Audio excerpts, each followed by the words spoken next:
the Dirt Book. Uh, have you started it? All right. Peace, peace. Peace to the family. Salute. Welcome. All right. Yes. Thank you for reminding me.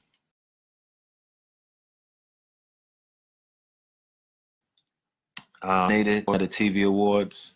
So if any of you good people want to go and vote for me and my brother, we're nominated for the Decoders of the Year. Yeah. Check us out on I believe it's signettaTVAwards.com. Be up for an award for the decoding work that we've done. And I already told Sinetta brother KT because I'm not saying that I don't deserve the award, but I'm not a decoder. That's not what I do in the community. You know what I'm saying? Basically told the brother, and I'm not being facetious or anything, but I was like, come up with an award for the culture. Like I don't, we got to try to figure out how to encompass the work that me and my brother have done over the year. If you want to start handing out awards, like, let's come up with something dealing with the culture, just being a lot, just being there for the culture, just being there, as progenitors of the culture, pioneers of the culture, when there wasn't no book on how to be conscious or how to make this shit pop as in this hip hop era. I want that award. You know what I'm saying?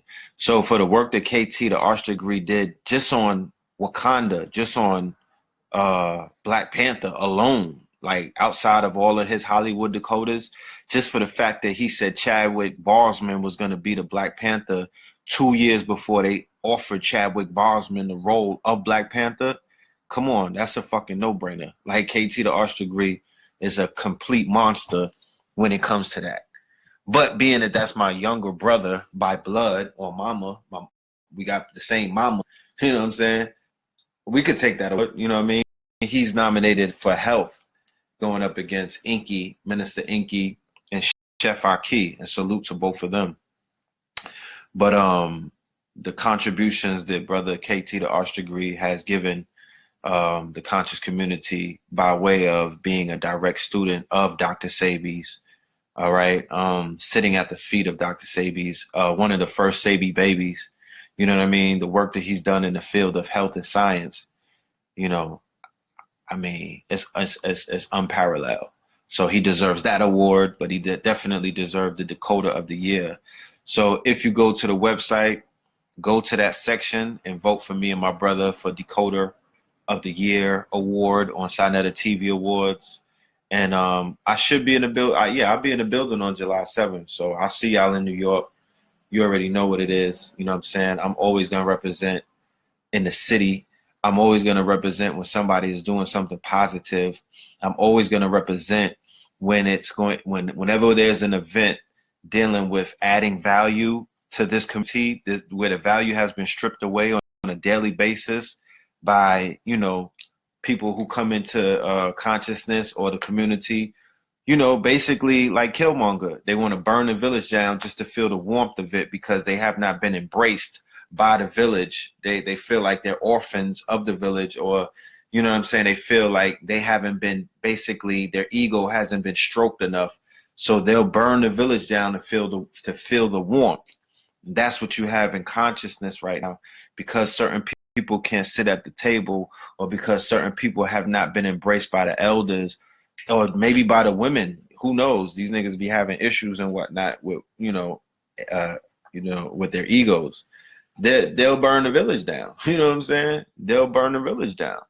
You know what I mean? They will do all kind of things to sabotage the growth and development of the village. They'll burn the purple heart flowers so the babies who are coming behind us don't inherit the community. I mean, the shit is already on fire. Where the standards or the level of respect that consciousness had 10 years ago, when you look at it right now, if this shit was on the stock market, it's not the same kind of stock. You know what I'm saying? The shit is not, it's not performing like Apple and Facebook. It's not performing like Google on the stock market. The shit is performing like what was Enron? The shit is performing like Enron. It's tanking. It's performing like Bitcoin. It's a motherfucking ebb and flow. So whenever somebody is doing anything to bring value back to the community, because we are standing on the shoulders of the ancestors and the elders who have made transition and put in a lot of work, sleepless hours. Some of them went blind and couldn't fucking see anymore because they were reading books nonstop. Anybody that's doing anything to restore the value to that, I'm there for that. You know what I'm saying? I'm in the building dabbing with all you niggas. You know what I'm saying? I don't have a problem with that. Well, I will not lend my likeness to is any, you know what I mean, any kind of event or venue that's tearing down the brothers and sisters who built this shit, that's tearing down each other and whatnot, friendly fire, you know what I'm saying, niggas shooting at each other when they won't fucking clap back at these crackers, or they won't clap at the real, you know what I mean, they won't clap at people who look like us, who are really out here killing us, who are really out here catching bodies, who are really out here raping, molesting, and abusing their own. So, you know, we don't show, I'm not there for that. You know what I'm talking about? I'm not there for that. But if you, like everybody that saw Black Panther, you saw the scenes where they put them in the dirt and they went to the other side to talk to the ancestors. That shit is still going on. That happens today. That happens on a daily basis. That's real life, okay? So there are people who are still in touch with the ancestor realm. There are people who can go in ceremony and to tap in to the other side. And the other side is continuously sending signals back, and they're sending warnings back, and they're sending signs back, and they're sending niggas, they sending letters back stapled on people's foreheads saying that they're not happy and they're not pleased with the conditions of this community and the way that this shit is moving and all of the fuck shit that's taking place. They're not happy about that. And you will not see, you're going to be challenged in ways that you've never been challenged before, because the challenge is needed to weed out the real from the fake. The fire, you know what I'm saying? The fire is, there's going to be some fire set, because the fires have to be set to burn out the fake, the plastic, the rubber, you know what I mean? The inauthentic. And, you know, let whoever is forged by fire step forward, or those who are able to withstand the fire, those will be the ones who are going to step forward. But I think else but that coming in the future. You know what I'm saying? Based off of the way that people have squandered the wealth. What is the wealth? I'm not talking about money wealth. I'm not talking about material wealth. I'm more so speaking about spiritual wealth. I'm more so speaking about intellectual property wealth. I'm more so speaking about the wealth of unity. I'm also speaking about the wealth of the collective. Black Panther made $1 billion fucking dollars. All right. If you want to get off materialistic and whatnot and financial on it, or economically minded, Black Panther pulled in a Billy. Okay. Hashtag Billy. Where did that Billy come from? That Billy came from the wealth of the collective. The wealth of the collective means that collectively we were able to agree without arguing this time. We were able to agree without coming up with a hate campaign the way that they did on Nate Robinson for Nat Turner movie, which in hindsight was a piece of shit. When I look back at the movie, it was poorly executed. It had a lot of subliminals in it, and they really punked out Nat Turner. You know what I'm saying? They didn't have him busting his gun the way that, you know what I mean, I read, the way that I researched how he was getting down. But we didn't come together and do a hit campaign the same way that they did Birth of a Nation. So collectively, we agreed that we were all going to dress up, right, in the dashikis, and we were going to pull up to whatever movie theater and go watch Wakanda. As a result of that, they made a Billy, right? They're able to clear $1 billion this weekend. So all of that is showing us is that the buying power, or the solution power rather, is already contained within our community if we were to practice collectivism, if we were to practice unity, if we were to practice the wealth of the collective. If you niggas ever get it through your thick skulls that the real wealth is in the collective. If I punch you with this one finger, can I knock you out? How many niggas get knocked out with one finger? But if I punch you with two fingers, I might be able to poke your eyes out, but I can't necessarily harm you with two fingers. But if I hit you with this balled up fist with all 5 fingers coming together, I'm more powerful. It's not a rocket science equation. This is simple mathematics. So the people perish for a lack of knowledge, and the people are going to perish for a lack of unity. You know what I'm saying? You're at war right now. Okay, you're at war. There's a war taking place inside of this community. There's a war taking place in Black America. There's a war taking place with Black people around the world. The movie tried to show you the dichotomy of what the war looks like. Now Black Panther showed you one level of the war that we're fighting with, that they're fighting with Black African Americans based off of the perception that they have of the worth, the self-worth of each other. So when I was brought up, when I was a young child, when I was raised up, we were the ones who were beating up Haitians. We were the ones who were clowning brothers and sisters from the continent of Africa. We came up with the term Haitian body odor, HBO. Remember that? African booty scratcher. Okay, so we did not see self-worth in our brothers from the continent. Simultaneously, the brothers from the continent was looking at brothers from America, the quote-unquote bastards of the continent, and they were like, these niggas ain't worth nothing. So when we come over there, we're not even going to talk to them. We're not going to engage in any kind of business with them. Yeah, we might braid their hair and whatnot and drive them in an Uber, but we're not going to pull over for them on rainy days. Yeah, I'm still holding a grudge for the 800 African cab drivers that like to drive right past me and don't want to pick the God up in my fucking city, all right? Like, I'm going to, you know what I'm saying? Like, why? Anyway, I'm just saying, like,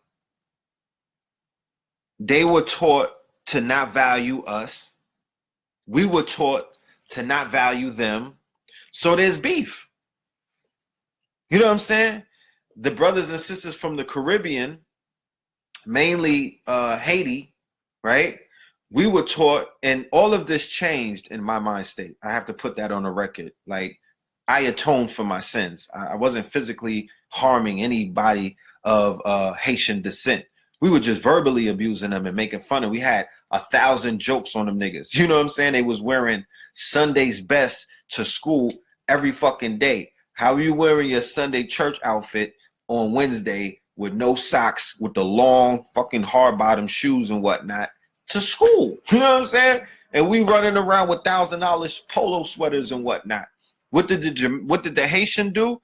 The Haitian had to protect themselves and become Jamaican. They had to assume the identity of another Caribbean, of another person from the island, of another person from Caribbean descent. The Jamaicans, who niggas didn't necessarily fuck with because they were respected. There was value added to their names because of the contribution of Bob Marley and marijuana, okay? Niggas was fucking with them. And they knew that the Jamaicans will fight back. They won't fight back. They would kick you or poke you. They would hit you with the, you know what I'm saying? They hit you with them soccer kicks, or they would poke you with the blicky. You know what I mean? They had the knife. The knife game with the Jamaicans was very strong. They would stab you. Then later on, they became the gunmen. They got into the gun culture via dance hall, and you know they was all into fucking spaghetti westerns. John Wayne. These niggas came to America on some real cowboy shit. They really thought that they were John Wayne. They was having complete shootouts in the street as if this shit was the Wild West. So the Haitians had to protect themselves and become Jamaican. Then after they became Jamaican, they basically tapped into American culture, or hip hop culture for that matter, and they started getting money, right? They started accumulating material wealth in America, and them niggas started getting into polo and Tommy Hilfiger and all of these other things and developed the identity of their own. And then Black Americans began to see worth in the Haitians. And this is the late 80s, early 90s. If I'm lying, I'm flying. I'm giving you the history from a New Yorker perspective. I don't know what the fuck was going on with Haitians in Boise, Idaho, and you know what I'm saying, Columbia. I wasn't out there. I know how we was dealing with them in America. I mean, I know how we was dealing with them in New York in the 5 boroughs, and we did not see the worth in our brothers who look just like us, right? So all I'm saying in a nutshell is that both different people, because of Western media is dictating your image, is dictating how you see the world, because they're feeding you the imagery. So if I never left America, I would think that Africa is nothing but a beat down jungle where there's little children with flies on their face and all of these other things, and it's hungry, there's mad hunger out there, and it's not even worth my time, especially when I go online to get a ticket and the shit is past $1,000. I'm like, why am I going to Africa to be mad hot? You know what I mean? Have a fucking boxing match with mad flies and whatnot, and probably catch malaria, right?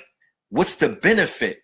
These niggas want to go to Europe and look at the fucking Roman cathedrals and all of this dumb shit. You know what I'm saying? We got duped into spending all of our money in Cancun and in Europe, and gave Africa our ass to kiss. Why? Because National Geographic, okay, because of PBS, because of all of the images that they gave to Tarzan and all of that fuck shit from when Bugs Bunny was getting tied up by the cannibals and whatnot with the long bones in their nose. All of that was programming our subconsciousness to not see worth in the continent of Africa, all right? To the point that when we got into physical contact with continental Africans, we were aggressive towards them. We didn't even speak to them in a way of respect. So I don't blame them for not really fucking with us, because they could feel the energy of their brethren, and it was very standoffish. It was very Killmonger-like. You know what I mean? So when we finally able to say, yo, and then at the same time, BET is being beamed into Africa, right? VH1, the reality shows, showing the sickest version of our people, showing the most downtrodden, mentally deranged version of our people. They beaming RuPaul, all in Africa, all in the Caribbean. They beaming motherfucking BET Uncut. They beaming all of the gangster rap. All that they knew about Americans at some point was that we were some crazy ass niggas, right? So they removed the value from their own people in America, like them niggas ain't work. So there's been a job done on both sides by the middleman, the middleman who always sows the seeds of discord and confusion. Because where the fuck was Spike Lee at, and John Singleton, and all of these black directors who had these multi-million-dollar budgets to basically push a narrative? And I'm not singling out Spike Lee more so than the Hughes brothers, John Singleton, all of them niggas that got behind the gangster movies in the 90s and whatnot, the coming of age movies that basically were commercials to have niggas selling drugs, joining gangs, the Players Club, selling box, being a stripper. Why didn't they take their fucking red cameras or they 4K cameras and go in to show us the real Africa? Why didn't they show us the beauty of Africa? Why are we thinking that this shit is still a broken down jungle? Why didn't we see the beautiful mountains? They got mountains with green rocks, black rocks, red rocks, yellow rocks. They got shit that look like the Grand Canyon, Victoria Falls. I could go on for days, right? We would have, our minds would have been like, oh shit, like, look at that beautiful, it's looking like the Caribbean. A whole continent that looks like the Caribbean. This is Africa. We didn't, and let's not even talking about the women. We did not even know that we had some of the most beautifulest women on the planet. I'm a guy, so I can only speak for the opposite sex. For you sisters out there, yeah, you got introduced to Adebisi and all of these niggas. You know what I'm saying? You probably knew that they was always there. I don't know, because I didn't talk to y'all about that. But we didn't know that Lupita and some other beautiful women were over on the continent. That wasn't celebrated. That wasn't encouraged. That wasn't pushed. That narrative wasn't given to us like, yo, You could meet your future wife over there. You know what I'm talking about? It's all kind of women of all kind of persuasions, sizes. For everybody that got preferences, you know what I mean? Sizes, colors, shades. You know what I'm saying? You want bald head. You want the nice little TWA, teeny weeny afros. You want the wild long braids and whatnot. They got all of that shit. They got all of that shit. Nobody taught us that. We didn't know about that. Not even these fucking black leaders did not even teach us that. They didn't come with the, you know what I'm saying, wild evidence, the slideshow, and be like, you know, this is what's going on. You could relocate out to the motherland with some of that money that y'all sitting on, because I'm really talking about when I was younger, like in the 90s, I used to walk around with thousands of dollars on me because it was just a different time. It was a different era. You know what I mean? Money was attracted to me when I was younger. I think it's a young thing, because it seems like when you're young, you got this magnetism towards money. When a nigga don't got responsibilities, money is attracted to you. As soon as you got bills and shit start running from you. So back in those days, we were walking around with thousands of dollars on us. Not just me, my whole team. Everybody that I knew was rolling. They just had disposable income. We could have went and bought a ticket right there. You know what I'm talking about? We could have invested in land. We could have bought a goddamn diamond mine. We could have bought property. We could have opened up LLCs. All of these things that the youth of today are privy to because of the internet. Y'all niggas is getting that. You don't know how lucky you are, because you are being groomed and prime prepared to be a global citizen. We did not have that opportunity when we were fucking teenagers. We were fighting for our lives. We were fighting for our freedom. We were fighting for our safety. It was a different time. I've spoken about this before. This is a different time. This shit laid back. I don't give a fuck what nobody say. You might live in one of those murder capitals right now where shit is rough. You might be in Chirac. Niggas might be in Memphis. You might be in Baltimore. And I'm not taking away any of the shit that you're going through. The fact that niggas have y'all under state of emergency. The fact that motherfuckers that look like you are terrorizing you in your own state. I'm not taking nothing away from that. You know what I'm saying? You're living under the motherfucking gun, all right? All I'm saying is when I was younger in the 90s, right, and in the late 80s, we in New York City were faced with shit like that. Motherfuckers was getting dropped, you know what I mean? In big numbers. So we were fighting for our lives. We would have easily wanted to create, you know what I mean, opportunity if we knew that we had opportunity. The youth of today, the young generation, the millennials, y'all have opportunity that we were not afforded. What are you doing with it? You know what I'm saying? Y'all are the ones walking around with mad bands and whatnot, money phones.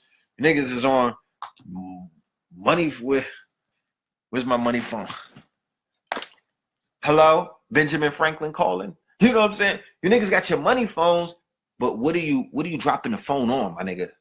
Because if I had your age with my drive and my mind and the access to resources like I had when I was younger, I would be going bonkers right now. I would be globally traveling without any children and no fucking rent to pay. Y'all niggas is 18, 19, and 20 and 21 and all that. You motherfuckers are not traveling the world. And nigga, they got Groupon and all of this shit on the internet that they didn't have before. We just had to pay for the shit like it was. You know what I'm talking about? Y'all got Expedia. You niggas got Skip Lag. You know what I'm saying? All of these fucking deals, all of these cheat codes. You're not using your fucking cheat codes. You need to do something with your time. You need to take advantage of the fact that you are teenagers getting information that master teachers, and I'm not speaking about myself because I'm not a master teacher. If you're online though, if you're on YouTube and you're plugged in to all of that, you have access to master teachers. You don't have to qualify to go to Harvard to sit in front of a Harvard professor. You could go online and tap into a Harvard professor. You could go online and tap into MIT professors. You could go online and tap into Dr. Ben, Dr. Clark, and all of the master teachers who came before us, right? You could go online and get the best of Sabi. You know what I'm saying? You could go online and get the best of Valentine and Hemet and all of these master teachers, Blair and all of Dr. Blair, Dr. Francis Cress Wilson, all of them, the majority of them are authors. They have mad books, big book collections. You could be swimming in books. Are you taking that information? Are you taking that raw information and doing something with it? Going on a motherfucking flight with your team and going to these places and living, becoming the book of Eli, not reading the book, not being a bookworm. You niggas are living that shit. Because there's one thing about reading a book on rock climbing, then there's another fucking thing to climb the rock. It's two different experiences. And when you speak about it, it's going to sound completely different. There's experience and then there's book knowledge. You know what I mean? You niggas need experience. You need experience. And then when you go back to the book, once you get the experience, then you'll realize how powerful that experience was. The book prepared you. The book is just a primer.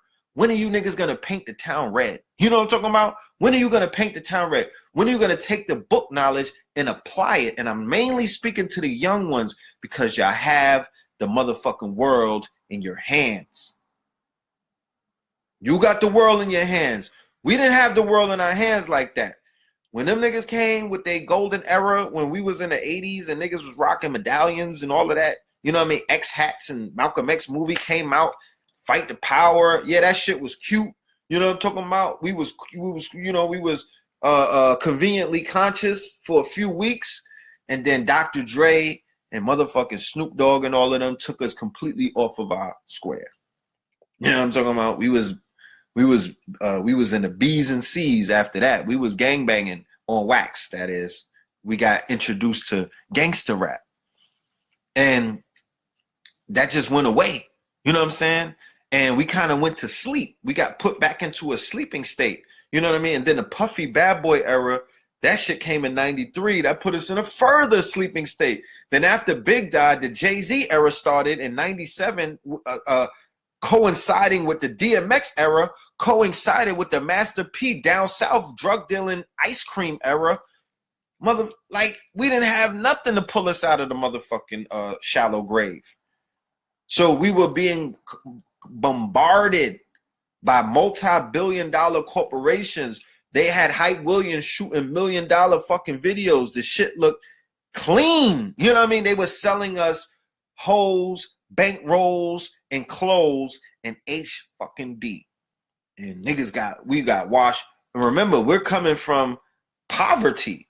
You know what I mean? We're coming from niggas sharing one chicken wing. All 10 of us sharing one wing. All right? That's what we were coming out of when we were young as teenagers.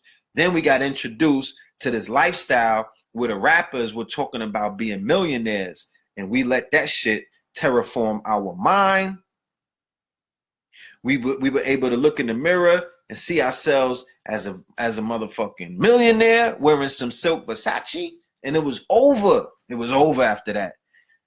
A lot of people went out to get rich or die trying. You know what I'm saying? A lot of people was like, I'm going to put it all on the line because I'm not going back to eating cereal and water. You know what I'm talking about? Where I'm not going back to the roaches in the crib. You know, I'm going to get it.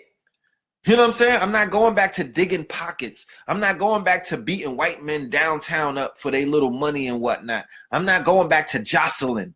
You know what I'm saying? That's the shit that was the petty ass crimes that niggas was doing back in the days to make money on a daily basis. Then they got introduced to drug dealing. Then they got introduced to robbing. Then they got introduced to stealing. And that's the shit that took niggas completely out of here. You know what I mean? That had my generation under a spell.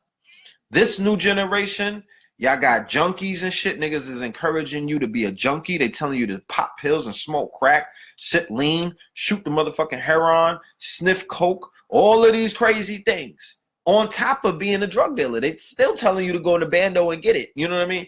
They telling the girls to strip, go and sell your box, go and sell your mouth, go and sell your ass. Go right on Instagram. You don't even need a pimp. All you need is a motherfucking DM and tell them swipe up. You know what I mean? If you want to see more, swipe up and pay my rent. And that's what these birds are doing these days. You know what I'm saying? But with all of that distraction, You niggas have consciousness. You have access to a motherfucking age of information. So if you fall on your face, if you niggas fall into a grave, if you fall into a jail cell, if you niggas, you know what I'm saying? If you niggas Millie Rock all the way into the motherfucking life sentence, you did it to yourself. You did it to yourself. You know what I'm saying? This shit it's whatever. This reality that we're living in nowadays, every man for themselves. You niggas want to put yourself in the grave? Well, go ahead and do it. Nobody's coming to see you. You might not even get a tombstone. That's how disrespectful these niggas are these days. You know what I'm saying? So you've grown up. You niggas watch all of the documentaries of the gangbangers. You niggas listen to all of the albums from the 90s and then all the way up. You paid attention to every fucking thing around you. You know that there's no drug dealers from the 80s that are still dealing drugs right now. You know that there's not even a lot of niggas from the 90s still getting money today. You know every nigga on them DVDs that you niggas was watching that was a drug dealer either was snitching, motherfucker got killed, or they in jail. They not doing this. They not doing what they was doing back and then. So you know that everybody has a run. Now these niggas is running around thinking that they're going to have a run in 2018 as if the fucking game or the drug game or the street game has not been completely squashed. They're watching you from fucking satellites. They figured this shit out. They crushed the game many years ago. They crushed the game many years ago. They you know what I mean? You're not what are you doing? You think that you're going to be the one to get away with it. So all I'm saying, once again, is that the evidence is out there that this is not the way. The evidence is clear as day that you niggas are not going to survive the motherfucking wrath. But if you decide that you want to flirt with death or you want to walk on the edge of life, then you go ahead and do that. You know what I'm saying? You go ahead, but you know the consequences. But all I'm saying is, for the younger generation, from the teenagers all the way up to motherfuckers is 30 years old, you have it made right now. You can do anything that you want to do. You could be a living fucking god and a goddess walking this planet right now. You just have to be as much as a risk taker as you was when you was out there selling drugs, when you was out there kicking in the door, when you was out there sliding down the pole. You know what I'm saying? You was taking risks then. Why you not taking risks now? Why you not going all out now? Why you niggas ain't on why you on your graveyard shift now with the motherfucking information? Or when it comes to building a future, you niggas don't want to take risks for that.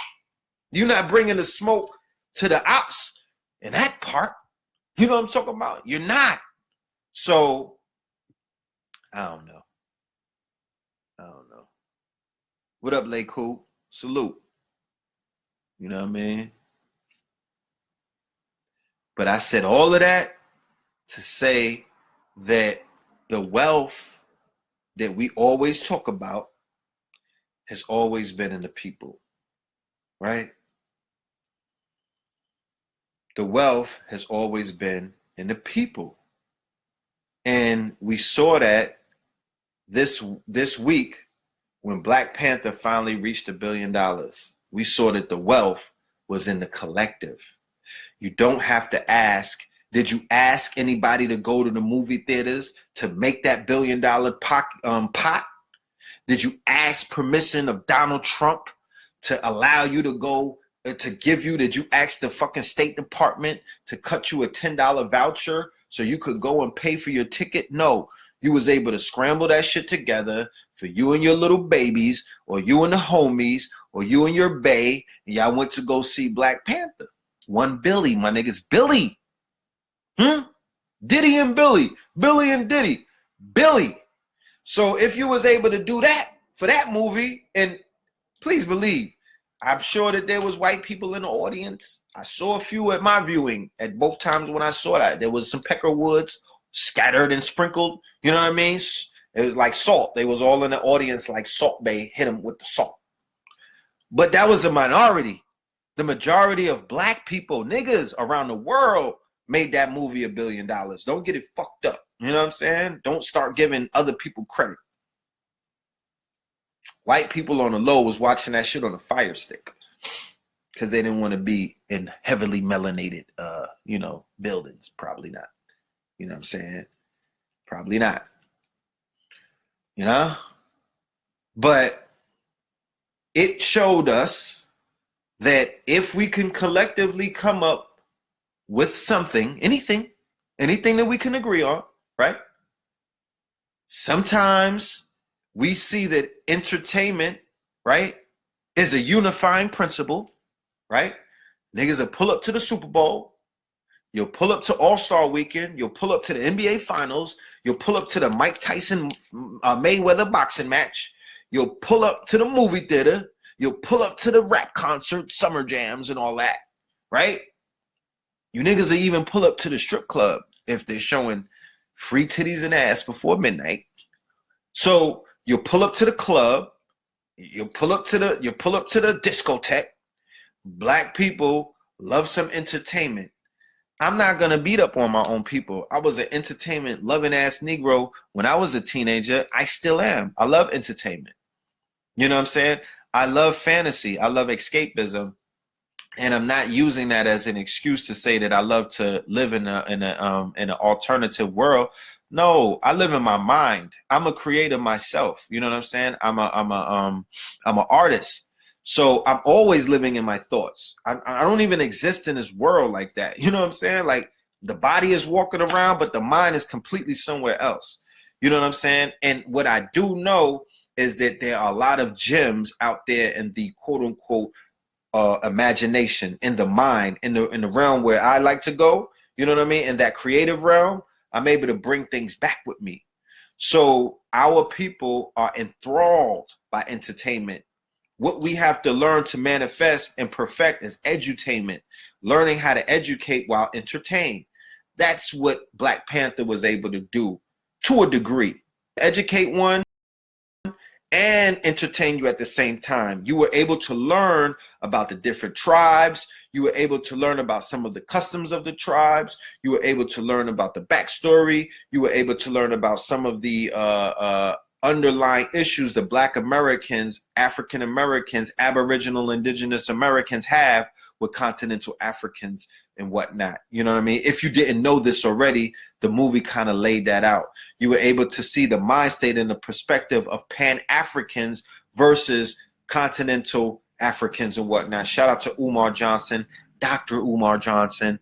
I saw his Wakanda, his Black Panther breakdown on YouTube, a little bit of it yesterday. And I appreciated his intake and whatnot. So we really got to factor in the fact that our potential to get everything, not everything, because we're not going to solve everything in one fell swoop. We're not going to solve everything in my lifetime. I'm sure of that. You know what I'm saying? And I'm not afraid to say that. You know what I'm saying? I'm leaving some work for my son and my daughter to do. I'm leaving some work for these young ones to do because there's work to be done. You have to reverse the curse. There's been hundreds of years of curse of all kind of programming socially, mentally, and emotionally and spiritually put on our people. So you're going to put it on the shoulders of the modern day Negro to break all of these spells? No, but we at least have to motherfucking start digging. We at least have to start cooking. We at least have to start carrying the motherfucking heavy weight of breaking this spell. We have to be the ones who are responsible for doing that. And the children who are coming up looking at us, the babies that are coming up looking at us, our own progeny, our own seeds who are looking at their parents saying to themselves, I want to be like that person. I want to be like that nigga. Or I don't want to be nothing like him or her. Either or. We have to be the ones that are going to show them the way. Because Disney is not going to show them the way. Marvel is not going to show them the way. VH1, Columbia, Sony, any of these multi-billion-dollar white majority owned, white fragility machines, they have their own agenda. You're not part of that agenda. The only agenda that you play in their agenda is being cannon fodder. You are the fuel. You the shit that they pump in the tank in order to motherfucking make the car move. You are the coal in their steam engine. You know what I'm talking about? You're the hydrogen. You're the fuel in their tanks. You're the cannon fodder in their cannon. That's all you are for you happy ass Negroes with 9 to 5s, PhDs, master degree. No, I'm not shooting. Let me stop. But the illusion of inclusion. All I'm saying is this.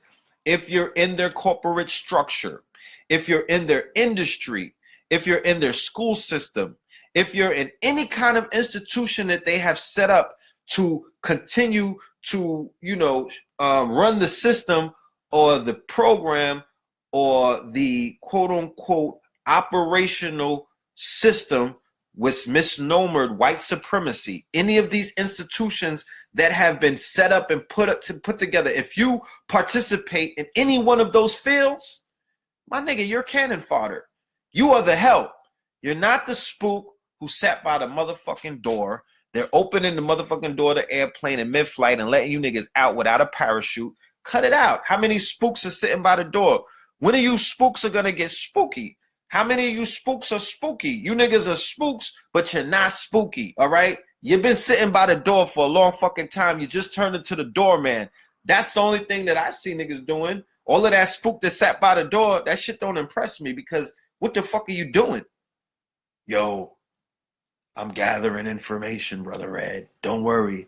I'm over here at Chipotle. I'm about to get the secret recipe. We're going to be liberated, my nigga. Tacos for everybody in Wakanda. What are you talking about? What are you talking about? How many in the midst of a war that was going on against to show you that this spook that sat by the door is some bullshit? How many black officers, black law enforcement, black military, all you niggas running around looking like G.I. Joseph and whatnot? How many of them did citizen arrest against the white supremacists? How many of them ran up on alt-right and let them have it? You know what I'm talking about? How many of these spooks became spooky to the motherfucking enemy? Or they just sitting by the door, world star, they spooks who sat by the door is just there to catch a world star moment. That's what I'm convinced of. And I'm not taking no shots at nobody with a 9 to 5 because, like I said, shit be real out here. Shit is rough. I live in New York City. Like, niggas can't afford to breathe out here. Whatever the fuck you got to do to pay your bills, you do that. All right? Whatever you got to do to pay your bills. And personally, I would not encourage anybody to take penitentiary chances. I would not encourage our sisters to put their bodies in a state of harm, their health in a state of harm. Don't compromise your yoni. Don't compromise your temple. Don't compromise your orifices. Don't compromise your integrity. Don't compromise your values for a fucking dollar, right? Don't go that far. I would say if you have to, do the 9 to 5 before you go all the way out and do some crazy shit. You dig what I'm saying? So I'm not banging on no 9 to 5s. All I'm saying is that we don't need, like, we need to talk about some other shit because that spook that sat by the door shit, that I don't see it. I don't see it. It's more, to be honest with you, they're pulling more spook who sat by the door moves on niggas than you are on them. They like Dylan Roof pulled up in the church like, hey, holla, let me come and pray with my people. Jesus, take the wheel. And then he caught 9 bodies. So I don't know about all of that. All I'm saying is, while you niggas is talking that spook who sat by the door shit, we still need to focus on collectivism, coming together with agreed upon. We have to agree upon something. I don't know what. We have to agree upon something. Once we can agree upon something, collectively, we can make it happen. We agreed that we're going to see Black Panther. The shit came on during the Super Bowl. Niggas was extra hype. They started going online and they was buying the pre-sale tickets. That's why they said Marvel was like, yo, we broke a pre-sale record. Before the movie even came out, we was already in the millions. Collectively, Black people agreed that we gonna go see that movie. So collectively, if we can do that, collectively, we can do anything the fuck we want to do, right? Collectively, you don't gotta have a leader. You don't have to like the nigga who's telling you collectively we need to come and do something. You don't even gotta like, you don't have to have no kind of physical attraction. You don't gotta like the nigga's accent. You don't have to like how a motherfucker move. You don't have to like anybody, because this whole new social media cult of personality thing, niggas is running around with this like button too crazy about, oh, if I like a nigga, I'm gonna listen to him. Listen, if somebody is speaking the truth, if somebody is making sense and bringing solutions to you, you need to listen to that person and take into account what the fuck they're saying, and then work on trying your best to implement that solution. Because if we get so caught up in who we want to like, who we like, that's you're sexualizing the message. You're sexualizing the message. Even when men talk about the men that they like, that's homoeroticism. That's not motherfucking what's up, all right? Stop talking about what you like. Do you like the information? Do you like the solution, my nigga? Huh? Do you like the vision that you see yourself in when you hear the information? Can you see yourself 5 years from now as a result of the information that's being given to you, or the solution that's being introduced to you? And can you see yourself carrying that motherfucker out? That's all. That's the only thing that you should be focused on. Even you sisters out there, and I'm not taking shots, I'm just saying, you know what I'm saying? Y'all playing that like thing a little too close. You know what I'm talking about? Who you like. This day you like this person. Then the next day you like that person.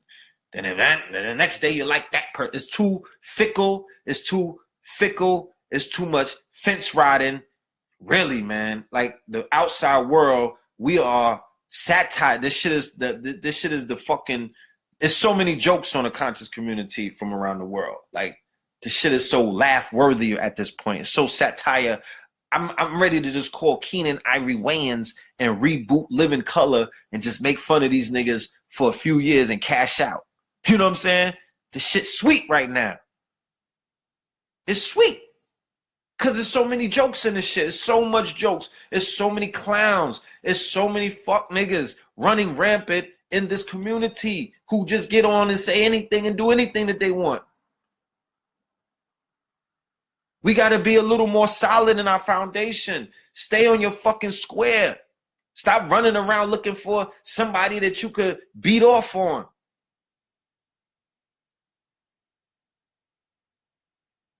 Do the work. And I've always said it before.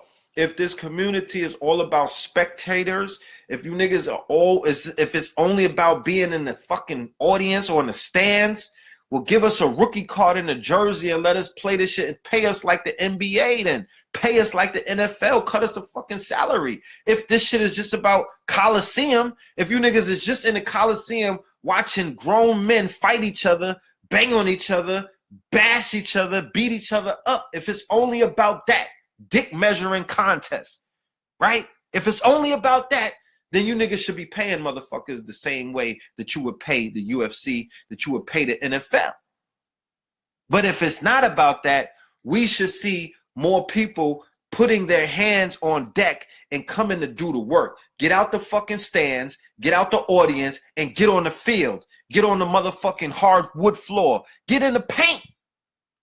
Because it's going to take the collectives, it's going to take all hands on deck. It's going to take the collectively coming together and doing something. Not sitting back in the motherfucking audience, clapping and shit.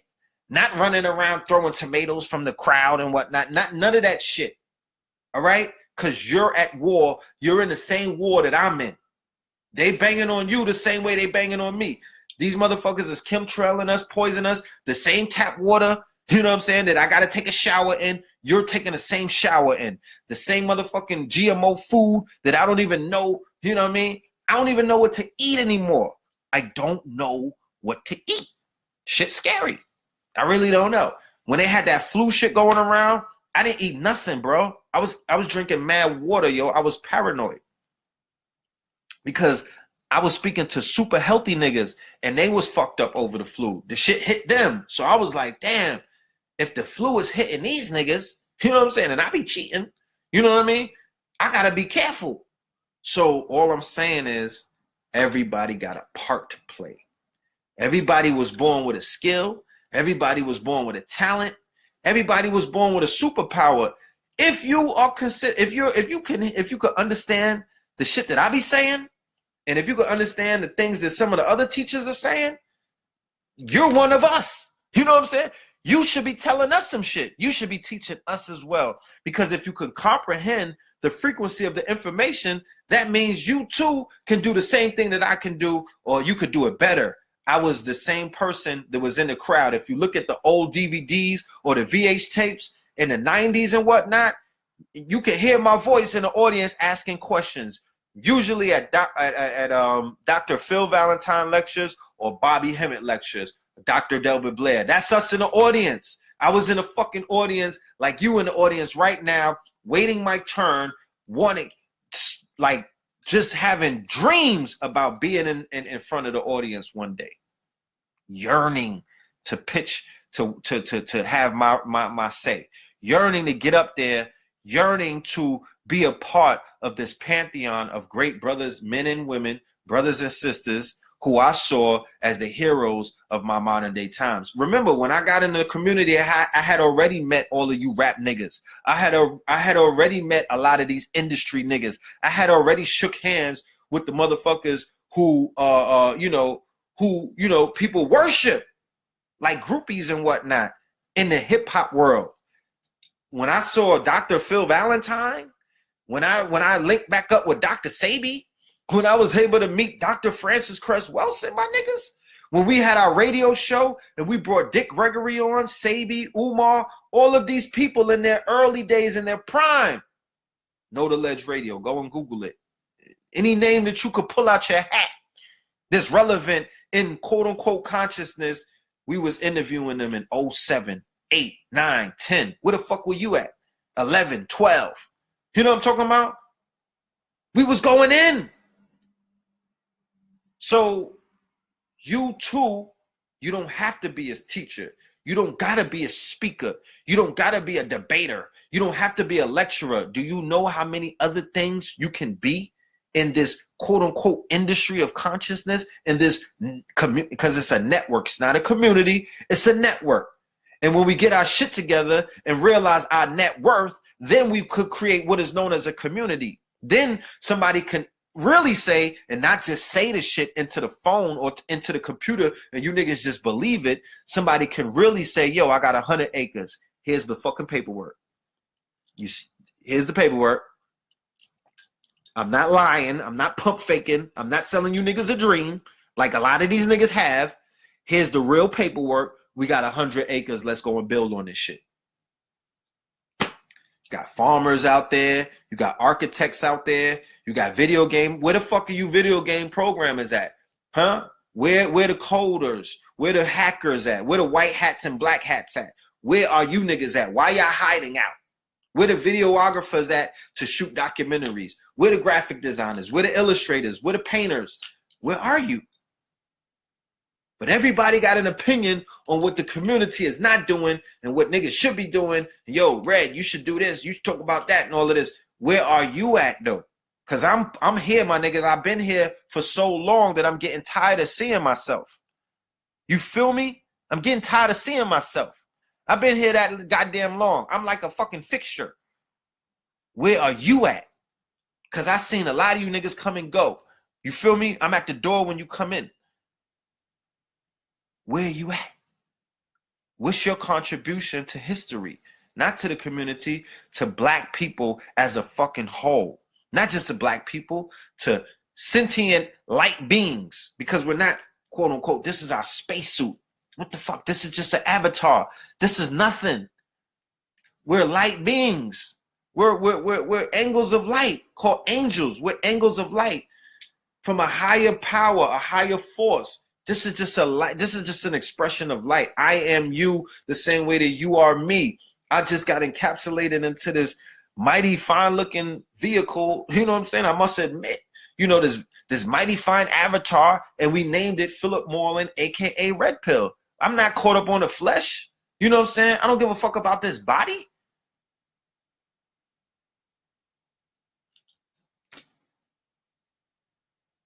When I see my people, I can see me in that. And when I see a reflection of somebody of another A alike, B alike, and we see alike, somebody who I could definitely see, or I could see myself in that person, that's because we are coming from the same source. We are just different fractions of this light. So all I'm saying is I shine, you shine. We gotta all start shining our diamonds. We are precious. You gotta start shining. Wait, look at the little drip. You know what I'm saying? Look at my little drip. You gotta start shining. Gotta start shining, my niggas. Huh? You gotta start shining. Ric Flair drip. You gotta turn up. Cause like I said, niggas be trying to rock you to sleep with that spook that sat by the door shit. We not falling for that. You need receipts. All right? You know, cut that out. Like, you might want to just pause that operation. Get on the fucking field. You know what I mean? Get on the field. Be seen and be heard. And if you working clandestine, you know, we could still hear you. Make a tree fall or something. Do something. We'll hear that. We'll find out that you out there. But don't be so clandestine that you niggas are silent. You're non-existent. You're non-existent. So that's just real talk. I'm not speaking from a place where I'm the Mr. Know-it-all and whatnot. Like I got all of the solutions, because honestly, I don't. You know what I'm saying? I'm a student of life. I learn every day. You know what I mean? I'm willing to sit at the feet of 2-year-olds if need be to try to figure this shit the fuck out. You know what I'm saying? I'm learning every day until I check out, until this light decides to return back to its source and become a sun or a supernova. Until that day, I'm here to continue to experience my experiences and to learn and to travel this world, this earth that we are all standing on, you know what I mean? So I could discover more of myself, because anytime that I travel, I discover a piece of myself. I'm able to pick pieces of myself back up wherever I go, because I have DNA inside of my body that's billions of years old. So I don't give a fuck where I go. Wherever I go, I was already there before. You know what I'm saying? That's the only reason why I'm going back to that place. My that light is bringing me back to where I've already been. So anywhere that I go, I've already been there before. And I know that whenever I step off the plane or the bus, however I pull up in that town or that city or that state, I could feel my DNA reacting. And I know that I was already there. I'm just, you know, in tune like that. Just in tune like that, you know. So this is about to run out. My Instagram live. Salute to the family. All right, love and light. We'll get up with y'all tomorrow with Melanin Mondays. We got Melanin Mondays coming tomorrow. All right, love and light. So, you know, that's not from Facebook. We still on. So, you know, if there's anything that we need to talk about, any questions or whatever, because I damn sure was going on, doing a lot of rambling. You know, I want to definitely allow anybody to ask any questions, to ask them.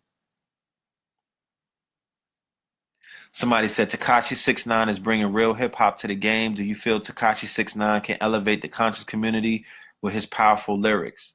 How could Tekashi 6ix9ine elevate the conscious community? What is his lyrics doing to elevate the conscious community?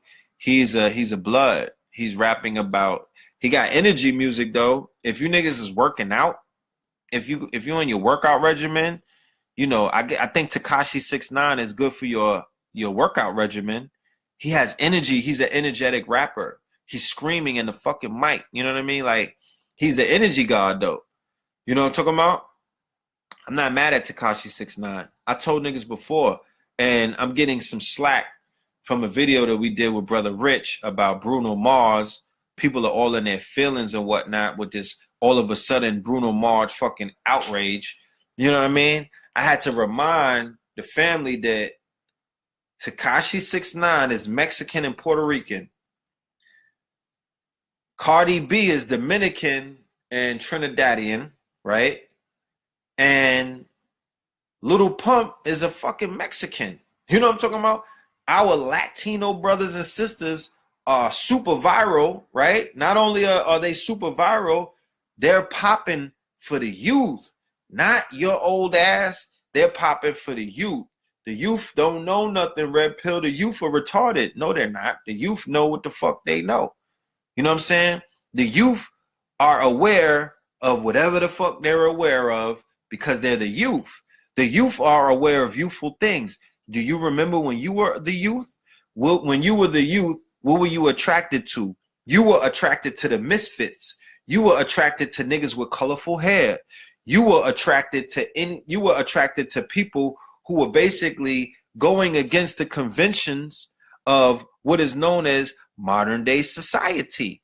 The people who are anti-establishment, you know, that James Dean type, right? The bad boys. So the youth are always primed to fuck with the people who are quote unquote anti-establishment, the bad guy, the bad boy, the proverbial outcast of society. Because when you're a teenager, how do you feel? You feel like you too are an outcast of society. You're mad young, listening to old niggas sound dumb as fuck sometimes. You're like, you know what? I don't want to grow up to be anything like that.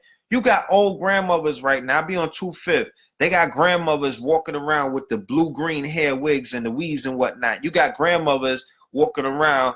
You know how the women walk around with, they looking like everybody's coming from the gym?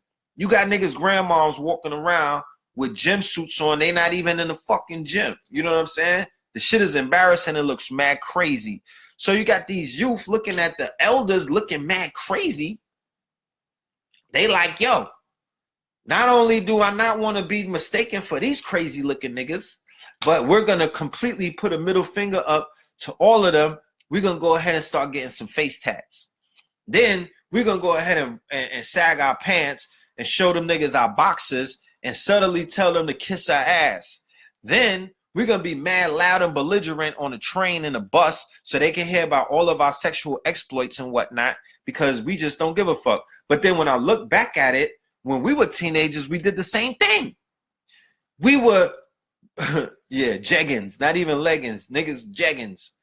When we were 13 and 14-year-olds, right? We were on the front page of the Daily News for rat packing. We were making the front page of the Daily News for crime, for committing crimes. I'm talking about heinous crimes, right? Not me personally. I'm not indicting myself. I'm saying my generation. These young wild niggas of the late 80s and 90s were demonic. They were demonic, bro. Like, let's not get it fucked up. I was in C-74, the adolescent building, and all we were doing was cutting grown people and popping off on sergeants and captains. These niggas were crazy. It was a crazy that I haven't seen yet. So when I look at these young dudes, even though they look crazy and they talking mad crazy out their neck, I'm like, let these niggas live because they're nowhere. They do not come nowhere near the level of demonocracy, necromancy that these older niggas, that my generation, when we were teenagers, were going through. When I was young, they had 12-year-olds knocking 20-something-year-old dudes out, robbing them right there, rat packing them. I'm talking about a group of 13-year-olds basically just tearing your clothes off. You know what I'm saying? Robbing you for everything. So when I see the rebelliousness of Tekashi 6ix9ine, and when I say rebelliousness, he has the nigga whole face is covered in tattoos, meaning he knew that he wasn't going to get a job nowhere else, right? He was like, fuck it, I'm going all out. That's his proverbial burning the bridge. When a nigga get a motherfucking Jason mask on his cheek, right? And then he's getting mad I remember it was just teardrops, right? These niggas have the emoji of the motherfucking tidal wave on their cheek. Like, they not even doing teardrops. They just putting the whole tsunami tidal wave on their cheek now. Like, we done killed enough niggas. It's the emoji tsunami tattoo. So when I look at rainbow hair, right? When I look at they sipping lean and shit, famous Dex and all of them, these niggas is incoherent when they're rapping. When I look at Little Uzi Vert wearing women blouses, you know what I'm talking about, with the wild face tats, that he looks like he's about 50. I didn't even know how old this little nigga was. I just thought he was a short, old nigga. He's young. He's a young nigga looking old. Yo, a lot of these young niggas look mad old right now. I don't know if it's the drugs, if it's the tap water, if they got lead in their water. I don't know what it is.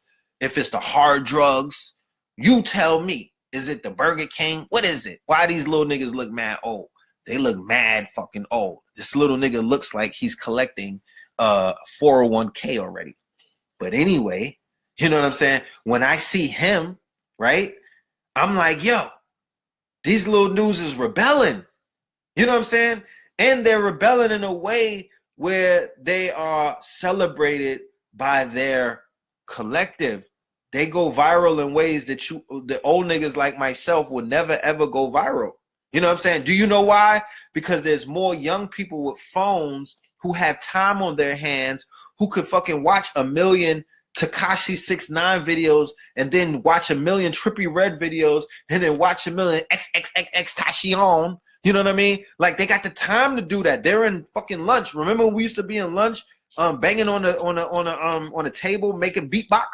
Well, these niggas is on World Star, Pornhub, and motherfucking YouTube academics channel trying to figure out what's new in the world of ratchetness. That's their shit. You know what I'm saying? That's their world. These are their heroes. These are the people that they look up to. And apparently, the more outlandish you look, the more fucking records you will sell. The more outlandish you look, my nigga, the more viral you might go. I guess the more face tats that you have, my nigga, the more popping you are for the 9-year-olds, the 8-year-olds, the 10-year-olds, you know what I'm saying? The 11-year-olds, the 12-year-olds, you know, like my son's demographics. My son is 10 years old. So his demographics, they're looking at Yachty, Trippie, Tekashi. They're not looking like they're looking at Jay-Z like that's grandpa rap. Like that's, you know what I'm saying? Like that's funeral music. You know what I mean? Like they're not identifying with a nigga who was popping in 97, the year that they were born. The year that they were born, my nigga. You was popping the year that I was born, and I'm supposed to listen to your shit right now? No. Before you get to a Jay-Z, there's this whole new generation that popped up. This Chief Keef started it with the youth movement. It started with Chief Keef. It didn't necessarily start with him, but I remember that was the changing of the guards when they introduced drill music in 2012, and they put Chief Keef as the center figure, because before that, Odd Future with Tyler the Creator was kind of popping up, but he didn't get that mainstream push. Niggas in the hood did not know about Golf Wang and Tyler the Creator until recently. They didn't even know about Earl the Sweatshirt in 2012. That was some underground shit right there. So even when Kendrick, Black Hippie was coming up, even when Beast Coast with Flatbush Zombies, with motherfucking Pro Era, Captain Steez, all of that was going on in the early 2000, what was that, 2012, 2013 and whatnot. That was the ushering in. That was the beginning of the changing of the guard to this new, all of these little niggas, all of the lulz. You know what I'm saying? Because remember, I talked about it before. I come from the era of Big Pun, Big L, Biggie Smalls. You know what I'm saying? The bigs. You know what I mean? Niggas had big rhymes, big bars. You feel me? They were calling themselves Big Baby Jesus, nigga. And then you had the lulz, Lil Wayne, Little Boozy, Little Yachty, Little Xan, Little Xanax, you know what I mean? All of the lulz, all of these little niggas, you know what I mean? All of that came later on when the bigs died, because Big Papa died, Big L died, Big Pun died, Big Baby Jesus died. So it wasn't that good to call yourself big, you know what I mean? I guess you know what I mean? That was an omen, like drop the big, my nigga, and get with the lils, because the lils ain't dying like that. So these little niggas took over, like I said, in 2012 with the whole Chief Keef drill music and whatnot. Now you're living in that new era. You're in that era right now, my nigga. Like this is that era still. They just perfected that shit where Migos and all of them is on top and all of this other shit. But this is that era. Pills, drugs, fucking white girls, you know what I'm talking about? Suicide, the bando, You know what I mean? The money phone, you know, foreigns, skirt, skirt, and all of that stupid shit, right? The shit that runs the world right now, because hip hop is running the world culture-wise, pop culture-wise. The whole world is running off of hip hop. They're emulating the trappers, the trap rappers. They're emulating the mumble rappers. They're emulating all of that fuck shit. You know what I mean? They love it. They love it. Peace. Earth Organics. You know what I mean? So, you know, we have to understand that stuff. We have to understand the psychosis, the neurosis behind the minds of some of these youth. Have you hugged any of them niggas lately? You know what I mean? When you see little Uzi, give that little nigga a hug, because that little old looking young nigga, he needs a hug, okay? Somebody did something to him in his early years and probably abandoned him. And I don't think, you know what I mean? And yes, somebody says the littles come out of the mind. They come out of, you remember the Gremlins when they pour water on Gizmo and he popped up with slime in them? Well, that's what happened with Lil Wayne. Lil Wayne is the father of all of these gremlins. Lil Wayne is the father of all of the Lils. And that's a fact, because I take back that thing about Chief Keef. Chief Keef is, yeah, he's more of the figurehead for the new generation of these mumble rappers, trap rappers, drillers, and whatnot. But that seed was definitely planted by the #1 hot boy himself, Mr. Wobble Wobble Lil Wayne. All right, when the motherfucking Hot Boys popped up, when Lil Wayne stepped up and started getting his buzz, and then he took off with that whole, yeah. So Lil Wayne would be the father of a lot of the styles that we're seeing. Body tats, not just face tats, body tats, all tats. Lean sipping, right? Not to say that he started that. Houston niggas, don't come for me. I know you niggas was sipping on liquid heroin way before Lil Wayne, but I'm saying that he popularized that. He brought that shit to a mainstream audience. He made walking around with the double cup with your shirt off, fully tatted out. He made that the motherfucking lifestyle. You know what I'm saying? Like, when people were trying to figure out how to rhyme like Wayne, all they saw was the double cup and the body tats. So motherfuckers was like, I guess we got to do that. You know what I mean? To catch up to this little nigga who's all over the place. So, you know, A.A. Rashid calls it aesthetic nihilism. You know what I'm saying? The marriage that he made with hip hop and what is known as the punk rock aesthetic. The punk rock aesthetic, which is that suicide, drug overdose, cocaine sniffing, body tats. Because somebody would be like, yo, Red, you know, we had body tats when we were Aboriginal Africans. And I'm like, yeah, I understand, nigga. I saw Killmonger. I understand what you're talking about. And I know that the Aboriginal Indians had full body tats. They had face tats. They had all of that. But these little niggas is getting rock and roll tattoos. Let's be clear. They're getting Jesus crosses.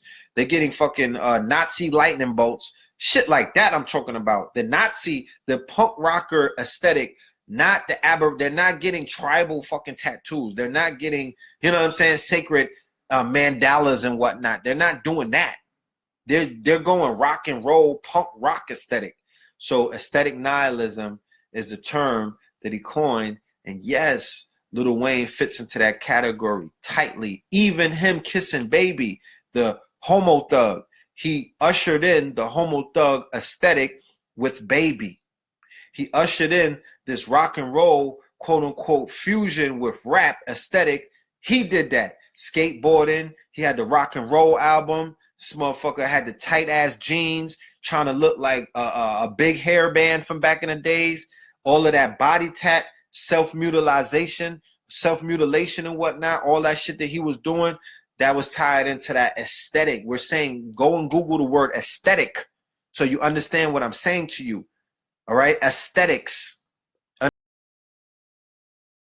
And how when they're introduced into popular culture, how they steer the culture and how they dictate certain things within the culture is called aesthetics. All right? So Weezy is definitely the father of the aesthetics that we see right now. Now, could we do some John Connor shit and go back in time and knock him off before he got down, you know what I mean, with Baby and Cash Money, and this shit will help heal the world? Who knows? You know what I'm saying? You niggas should use your imagination and see what happens. I don't know. You might have the John O'Connor, the nigga, back in before Katrina, knock his block off or something. Because I know this. And this is no slight to anybody from New Orleans. Yeah, this is no slight to anybody from New Orleans. But we all know, those of us who are in the South, those of us who got family in the South, those of us who travel, who are quote unquote connoisseurs of the culture. I consider myself a connoisseur of the culture. I'm a commentator as a result of being a connoisseur of the culture. When Katrina happened in New Orleans and pushed all of New Orleans into those different states, they completely changed all of the states that they came into contact with forever. Forever? Forever. Forever, my nigga. When the niggas from New Orleans got into Atlanta post-Katrina, I personally saw the body count and the crime rate skyrocket. Them niggas brought home kicking robberies. They brought motherfucking choppers. Whoever saw the DVD Ghettosville, USA. Is that I think it's Ghetto something USA. The DVD, the Hood DVD, where they showed them niggas going to all of the hoods, Hood USA or Hoodville USA. When I saw the episode on New Orleans and how these niggas was getting down with their military rifles, because remember, niggas wasn't shooting with 30 clipping stendos. They did not have military rifles in the hood like that. Niggas was not shooting each other with choppers. A lot of that got exported. When they got into Houston, they turned Houston the fuck out. When they came into Atlanta, they turned Atlanta the fuck out. All right? They raised the body rate. When Lil Wayne got pushed into Miami, he came into Miami as a result of Katrina. Why do I say that? Because I was living in Miami. And I remember when Baby and motherfucking Lil Wayne and Slim came into Miami and brought that shit with them. They brought an aesthetic with them. Okay? They brought Hood to Hood DVD. They brought an aesthetic with them. That aesthetic, well, let me just paint into context what was going on at that time. At that time, the influence of Big Meech and BMF was being felt very heavy in Miami. So the aesthetic that Big Meech represented was the stripper culture. He was bringing the prostitution / sex industry / stripper culture into the mainstream. Then he was bringing not hand-to-hand drug dealing. He elevated hand-to-hand drug dealing to being weight. He elevated that shit into the weight categories. Prior to Big Meech, niggas was selling crack. After Big Meech, niggas was selling kilos of cocaine. So they stepped the shit up. They got into their Scarface. They got into their motherfucking Tony Montana. All right? That's when Rick Ross became Rick Ross from Teflon. He was an MC called Teflon. When he saw what Big Meech and them it was doing with Jeezy and whatnot, he becomes Rick Ross, a motherfucking drug kingpin. All of a sudden, he knows Noriega. You know what I mean? So Lil Wayne and them were introduced to that aesthetic when they got into Miami. Henceforth, when you listen to Lil Wayne's lyrics, he changed from the body, the Holly Grove gun shit that he was doing with Squad Up and Cash Money when they were in New Orleans. When he gets into Miami, he starts talking that drug talk. He starts talking that cloth. He starts getting into that Tony Montana, like, you know what I mean, pulling up in big foreigns and whatnot. All of this he's iced out. All of this changes because he's introduced. Because when Meech and them was popping, it didn't matter if you was a rapper. You was not getting any shine. Like, rappers were not shining when them niggas was in the club. I was in the club. We was with Little John and them niggas. When they saw that Big Meech and them was coming in, them niggas left. They did not want to be in the same club with Meech and with BMF, and because they were garnering too much attention. You know what I mean? Niggas was not paying attention to the rappers anymore. They were only focused on these niggas. So that's one group of New Orleans niggas that came into Miami and forever terraformed and kind of changed the aesthetics of Miami, because Lil Wayne was able to take a lot of the shit that he was observing and put it into the form of a rap, of the music. He was helping to write the soundtrack. Then when the New Orleans niggas went into Houston, Dallas, Atlanta, and other surrounding towns, they turned it out, bro. And you could get in, you know what I mean? I'm like I said, I'm not holding that over the head from nobody. I'm just giving you the facts. All right? I'm just giving you the fiznacks. You know what I'm talking about? And it ain't been the same nowhere since. It ain't been the same nowhere since. Yeah, Wayne was fucking with Dipset. Dipset with Joel Santana. It was mostly fucking with Joel Santana and whatnot. Not really Cameron too tight. He was real tight with Joel's. And, you know, the whole BMF influence, that shit visited New York about a year and something later and whatnot. And, you know, that I think that shit kind of sparked Jim Jones to, you know, because Jim Jones was kind of in the background. Then he got on his balling shit. He got on his money shit. You know what I mean? I remember him on Smack DVD. You know, he was walking around with mad bricks in his tight jeans and whatnot. You know what I mean? So a lot of that tight jeans shit, the bike chains and whatnot, that rock and roll life, that shit was introduced to Lil Wayne via Jim Jones and Jules Santana, and he incorporated that into his aesthetics. Because I remember he used to be real heavy on the Bapesters. He was rocking the Bapesters, and then when he started coming to Harlem, he was fucking with Jones and Jewels and whatnot. They was on a Skull Gang, rocking the skulls, the tight T-shirts, the European jeans and whatnot. You know what I'm talking about? Exactly. And that's when his rhyming style in Carter 2 upgraded. His shit was on fleek on Carter 1 because even on the Squad Up mixtapes, he was starting to sound like Jay-Z a lot. And then on Carter 1, he was coming with that Jay-Z hybrid flow. But on Carter 2, whoo, that shit went through the roof. You know what I'm talking about? And he introduced a whole new aesthetic to the youth. He is the godfather. He's the Jay-Z of the youth.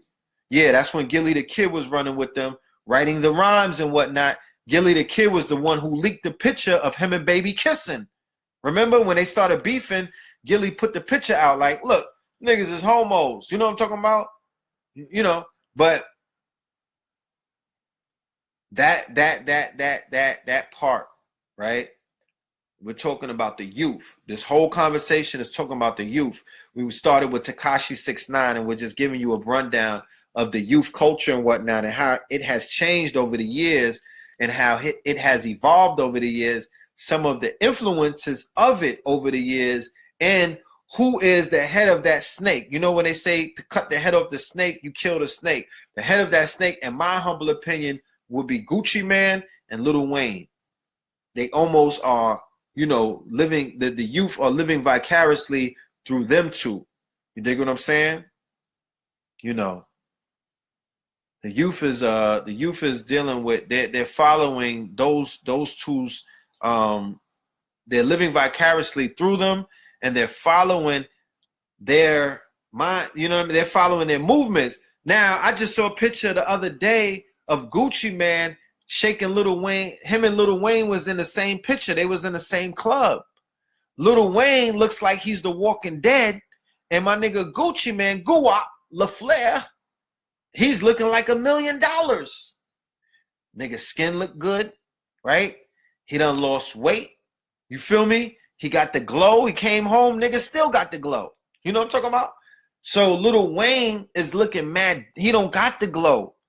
He looked like, you know how they got the matte finish cars? That nigga look like he has a matte finish. He's not glowing. He's mad ashy, permanent ash. You know what I'm talking about? He's permanent ash. The nigga, his locks look like he put him in a waffle maker. You know how the waffle maker? The nigga matte, his locks is mad matted. His locks. Yo, he looked terrible, bro. And just to think about it, some of you sisters wanted to give him some box when he was a little nigga. Like, y'all still will give that nigga some box. You feel me? He looks horrible.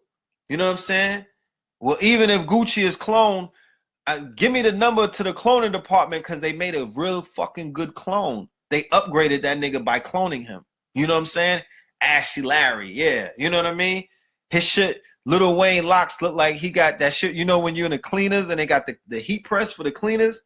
He look like he put his locks in a heat press. You feel me?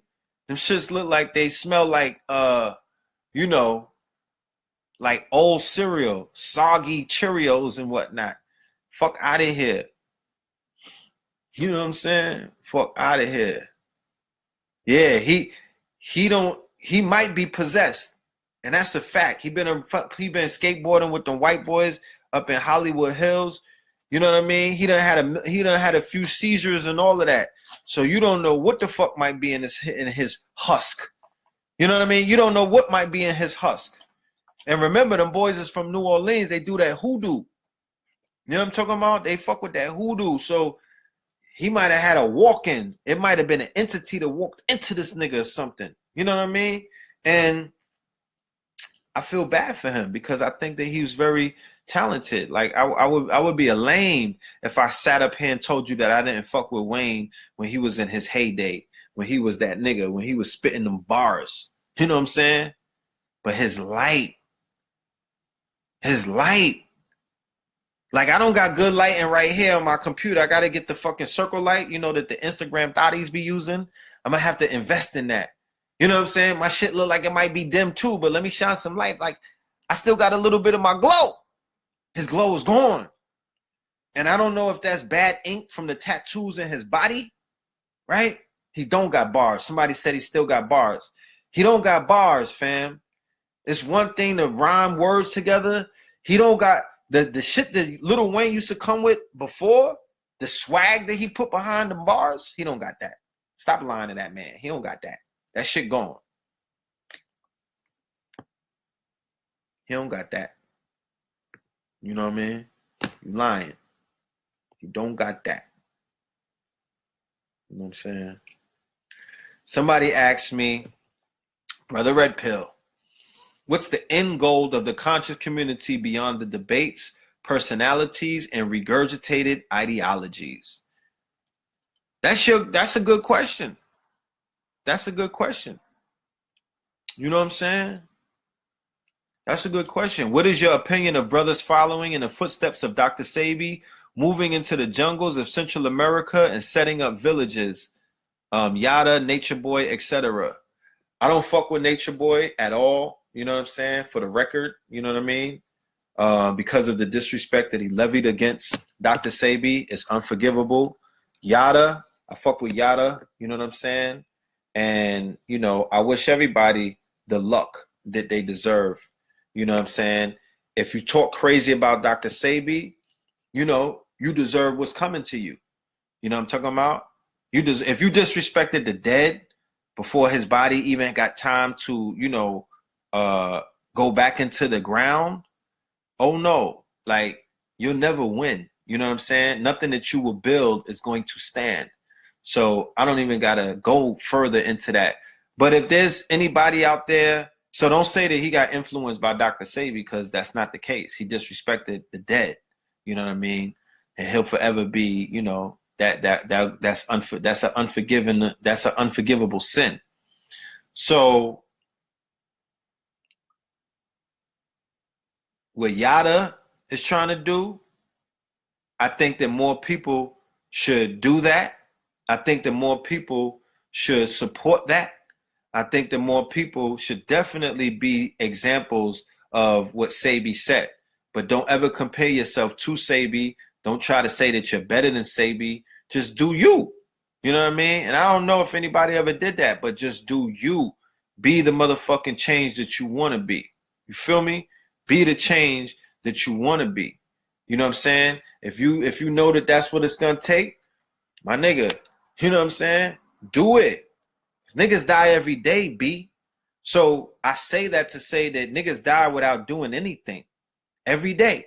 It's niggas out here with all of the potential in the world that's face down right now in some alleyway, shitting on themselves, pissing, laying in their piss with their brains laying right next to them. That's what's going on in the hoods of America right now. So niggas die every day, and that person had all of the potential to be leaders. So for all of the people who do anything, who didn't get to live out their journey, who didn't get to live out their purpose, I say that you have even more reason now to make it fucking pop. You know what I mean? That we live in a Trump administration. It's 2 years to 2020, so we don't necessarily have to say, I'ma just wait for the conditions, or I'm still trying to figure this shit out. No, my nigga, there's no more rules. You know what I'm saying? Babylon is burning. The shit falling. The police, the fucking teachers in Florida are about to get a gun. America's done. You know what I'm saying? Babylon is falling. And I got to be careful because yesterday when I said that on my live, they fucking zapped my whole live. My phone had static. I had to reset the shit, factory reset. They damn near hit it with a beam or something, fried my whole phone.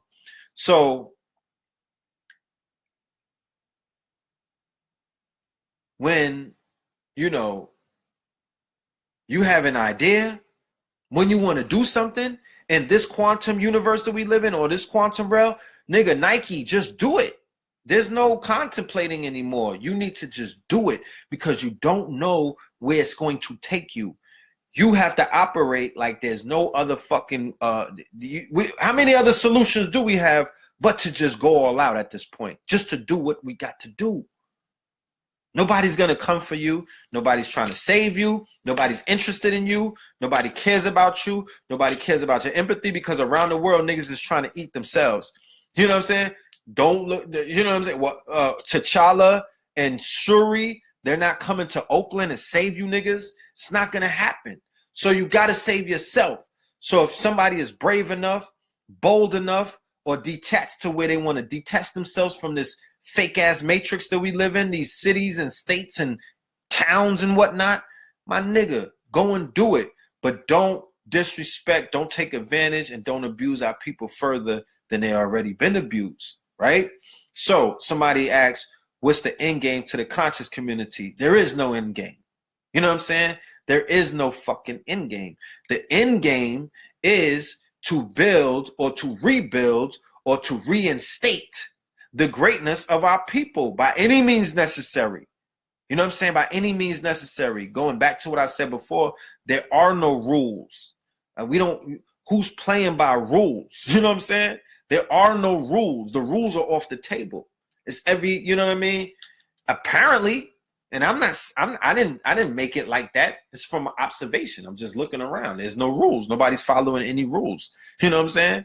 There's no rules. So the end game is to establish some rules, because if you niggas talk about community, then you're talking about government.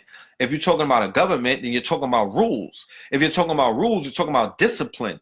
If you're talking about discipline, you're talking about order. So in a time where we're surrounded in chaos, how are you going to ask me what's the end game to get order? You know what I'm saying? You got to let the chaos play itself out. You got to let the chaos play itself out. If the CDC worker is missing, nigga, he's gone. We talking any update on the missing CDC worker? How long has it been since he's been missing? I doubt that he's on some back road in Atlanta lost. They took that nigga out. What are you talking about? The same way that they took Dr. Sebi out. The same way that they took the other 80 different holistic doctors out. What do you think? They're not killing people? Do you know that Big Pharma is in bed with motherfucking Big Shotters? Big Pharma is in bed with Big Shotter. They'll hire a nigga real quick to push your wig back. Why? And they'll give him a bottle of Oxycontin or whatever the fucking kind of drug he want. A lifetime supply of some medical weed, nigga. You know what I'm talking about? Niggas will push your shit back. Big Pharma, they got the bread. That Big Pharma is the plug. So picture Pablo Escobar, right? The niggas that we love to hate, El Chapo on 10. That's Big Pharma, right? So the same way that you could hire, the same way you could go in Backspace to get some box from a thought, is the same way that you could go online and order a motherfucking hitman on the deep web and the dark web. Don't tell them that I told you that, right? So Big Pharma or anybody in government who, and they just came out with a report to show that the deep web and the dark web are government projects. And I always told people that. I'm like, yo, the government set that up. That's not the underground. That's not off the grid, nigga.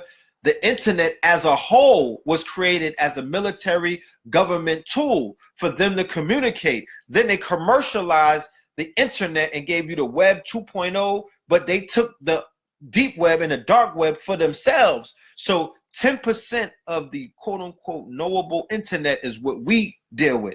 We know about 10%. The other 90% is the dark web and the deep web that none of us know anything about. I don't mean none of us particularly, but 0.00000000001% of our people know about that shit. The others do not. And that's where the Europeans are playing. That's their playing ground. That's their playground. That's where they play. That's where they do business. That's where they exchange information. That's where all the missing girls are at. That's where they're torturing people. That's where they're killing people. That's where the child porn is at. That's where your credit card numbers are at. That's where the scammers and all of these credit card scammers, that's where they get their numbers from, the dark web and the deep web. And like I said, don't get mad at me if I'm blowing up your spot, little nigga. You know what I mean? It's already out there. Little itty bitty nigga. You know what I mean? That's the truth. And that's where the hitmen are. That's where the Russian hackers who did the shit for the election for Trump, that's where you can find them. And you can also hire Albanian, motherfucking Russian, Czechoslovakian, you know what I mean? Ukrainian, even niggas from the Sudan will come and push your wig back for the right price. And you pay them with Bitcoin. You know what I'm talking about? We were having this conversation many, many moons ago when I was trying to give niggas hints on how to handle Zimmerman, but you niggas didn't hear me though, right? We were supposed to put together a crowdfunding to go see my nigga, but that never happened. So we're going to keep it moving, right? But they killing niggas. They get niggas knocked off. Whoever saw the movie, what was it? Michael Clayton? You ever seen Michael Clayton? I believe it's with, what's the white boy that all the women? George Clooney. I believe it was called Michael Clayton. Michael Clayton showed you how the CIA could come in and knock you off, right? They could come in and knock you off and make it seem like you had a pill overdose, right? They could knock you off. They knocked the nigga off, right? Yeah, Clooney. He was laying in the bed, right? They had a syringe. They shot the syringe on the bottom of his foot, right? Killed him by putting the poison in the bottom of his foot. Picked him up, ran the bath, laid the nigga in the bath, and made it seem like, and then had a bottle of prescription with his name on it, and opened the bottle of prescription and laid it on the bathroom floor to make it seem like he killed himself. That's how they do hits. You know what I mean? Remember when Biggie Small said, I'll shoot you and sprinkle crack so it'll look like a drug crime. He said it in a rhyme form, some slick shit. Shoot you in your calf muscle and sprinkle, you know what I mean, rocks. And I don't know the rest of it. But yeah, that's what he was talking about. Yeah, that's what they're doing. They're hiring hitmen, right? If you watch, they're hiring, well, that's like Eric Prince in Blackwater. Eric Prince in Blackwater with the private security contractors, the private armies that they have out there.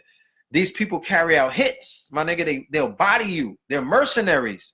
They're for hire. They're guns for hire. You know what I mean? That's how they are committing all of these. So whenever you hear about niggas dying by themselves in their hotel rooms with Pimp C got killed. They killed Pimp C. You know what I'm saying? Anybody that's dead in their hotel room by themselves. I'm even thinking they killed my nigga Fredo Santana. You know what I'm saying? If there weren't people in the room with Prodigy, I would have said that they killed him too. You know what I mean? But I came to find out through my research that the broskies was in the room with him and he choked on an egg. You know, he had a seizure while he was eating an egg and then he choked on it. You know what I'm saying? So shoot you in a calf muscle, fuck a tussle, right? Yeah, that was the bar. But what part did he say about sprinkling the crack, make it drug related?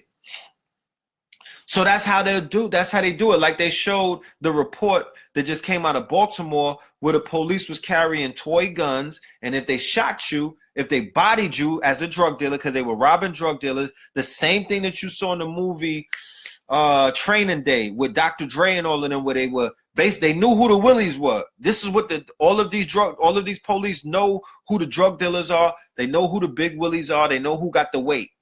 So they were robbing drug dealers If they had to body you, if you niggas was acting like you wanted to hold on to that dirty money, if they had to body you, they would put a toy gun on you and be like, yo, we had to shoot him because that nigga was strapped. You know what I'm saying? That came out in the trial. That's what's going on in these police departments. I will go on record to say that the majority of unsolved murders in Baltimore, which happens to be the #1 murder capital in the United States of America, is at the hands of the Popo. I'm going on record saying that. And when the story breaks, you know, just send it to me in my inbox. But I'm going on record to say that the majority of unsolved murders in Baltimore and Chicago and in other places where quote unquote melanated people frequent is the hands of either the Popo or these mercenaries. Because remember, these private security firms that are over in Afghanistan and Iraq that were killing up everything out there, you niggas think that they did not come back to America and continue to work? You don't think that they're continuing their work? You're out of your goddamn minds. You are crazy beyond belief if you think that they only are doing what they're doing overseas. Whitney got killed. Yes, they knocked Whitney off. All of that, if they found him in a bathtub, you know, Prince got killed. Michael Jackson got killed. These were hits. These were hits. Facts. And I heard niggas is running around with my facts. You know what I'm saying? Yo, we're gonna have to talk about that. You know what I'm saying? This is intellectual property. I'm just playing. But anyway, there's a lot of unsolved murders in these cities. Then you have a lot of unsolved murders of Black Lives Matter activists. Then you have a lot of unsolved murders of brothers and sisters from quote unquote, you know, in Ferguson, right? Ferguson, all of these people who are on the front line, they coming up dead, right? Then you got the Black Lives Matter. The dude who jumped and grabbed the flag from the white supremacists, he's dead. You know what I'm saying? The brother Darren Seals, rest in peace to his memory, he's dead and nobody found that culprit. So there's a lot of brothers and sisters, Darren Shields, there's a lot of brothers and sisters who come up dead, right? And you don't know who's killing them. You don't know why they're being killed and what's going on. There's always the same story. Oh, he committed suicide. Oh, he got shot, but there's no witnesses and nobody see what's happened. All of this stuff. Steve Coakley, when he went to the hospital, he, you know what I mean? He did not make it out of the hospital. Salute to his memory and whatnot. You feel what I'm saying? Dr. Delbert Blair, when he went into the hospital, Dr. Frances Cress Wilson, when she went into the hospital, they did not make it out. Dick Gregory, when he went into the hospital, they did not make it out. So the same way that they have these mercenaries that will kill you with the guns, they also have operatives that work inside of the medical field that will medically malpractice your ass and get you up out of here with a motherfucking needle. Please believe that when you check yourself into the hospital, Khalid Muhammad, he had to check himself in the hospital under what name? It was an ill name too. When I heard the name, I was like, whoa, you know what I mean? That shit was like, you know, kind of crazy. But when you check into the hospital, what do you have to provide? Your Medicaid card that has your Social Security in your name.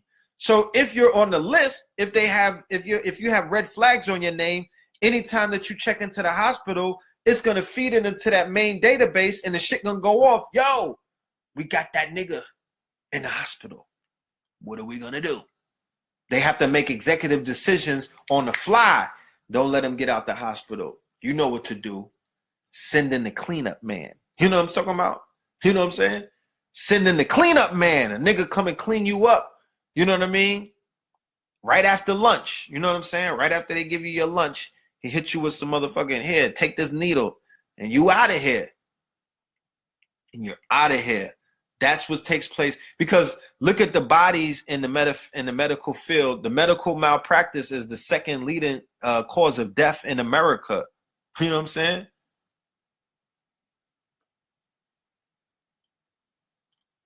The device. Hold on a minute, y'all.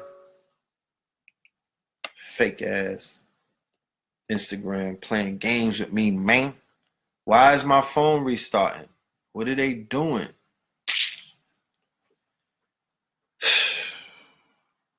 Yo, I can't stand This shit is stupid right now, man. Anyway, whenever you talking this real shit, it's always some digital interruption, man. It's always some stupid shit going on. Now they done shut down my Instagram and restarted my phone. I didn't ask nobody to restart my phone. How is it restarting itself? You know what I'm saying? So this is some of the things that happen. Like I said before, I got so rudely interrupted by the boys that when you look at the main causes of death in America, medical malpractice is the top 3, I believe. If not the top 3, definitely the top 5. That's medical malpractice, meaning that it's more people dying inside of the hospitals that did not have to die than are dying in the streets. How scary is that?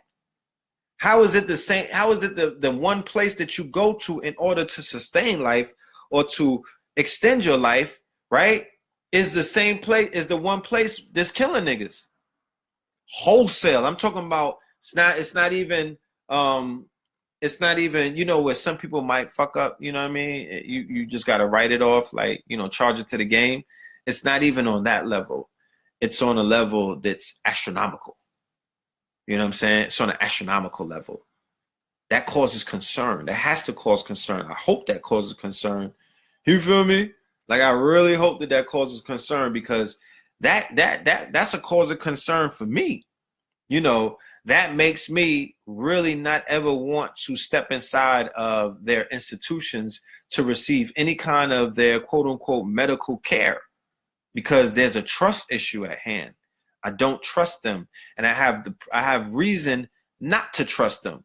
There's a long list of quote unquote teachers and leaders and speakers and scholars that checked into hospitals and never checked out, and nobody has any answers, because you're not gonna, if they knock you off in a hospital, you're not gonna find out how that, they're not gonna leave traces on how they knocked your ass out or knocked you off. You know what I'm saying? So be very careful. Avoid that shit at any cost. Like, be very careful about basically going into these institutions, especially if you know your name is hot. Especially if you're one of them people who are on the front line that are outspoken, and, you know, you've kind of ruffled feathers and whatnot amongst the quote unquote man or the system.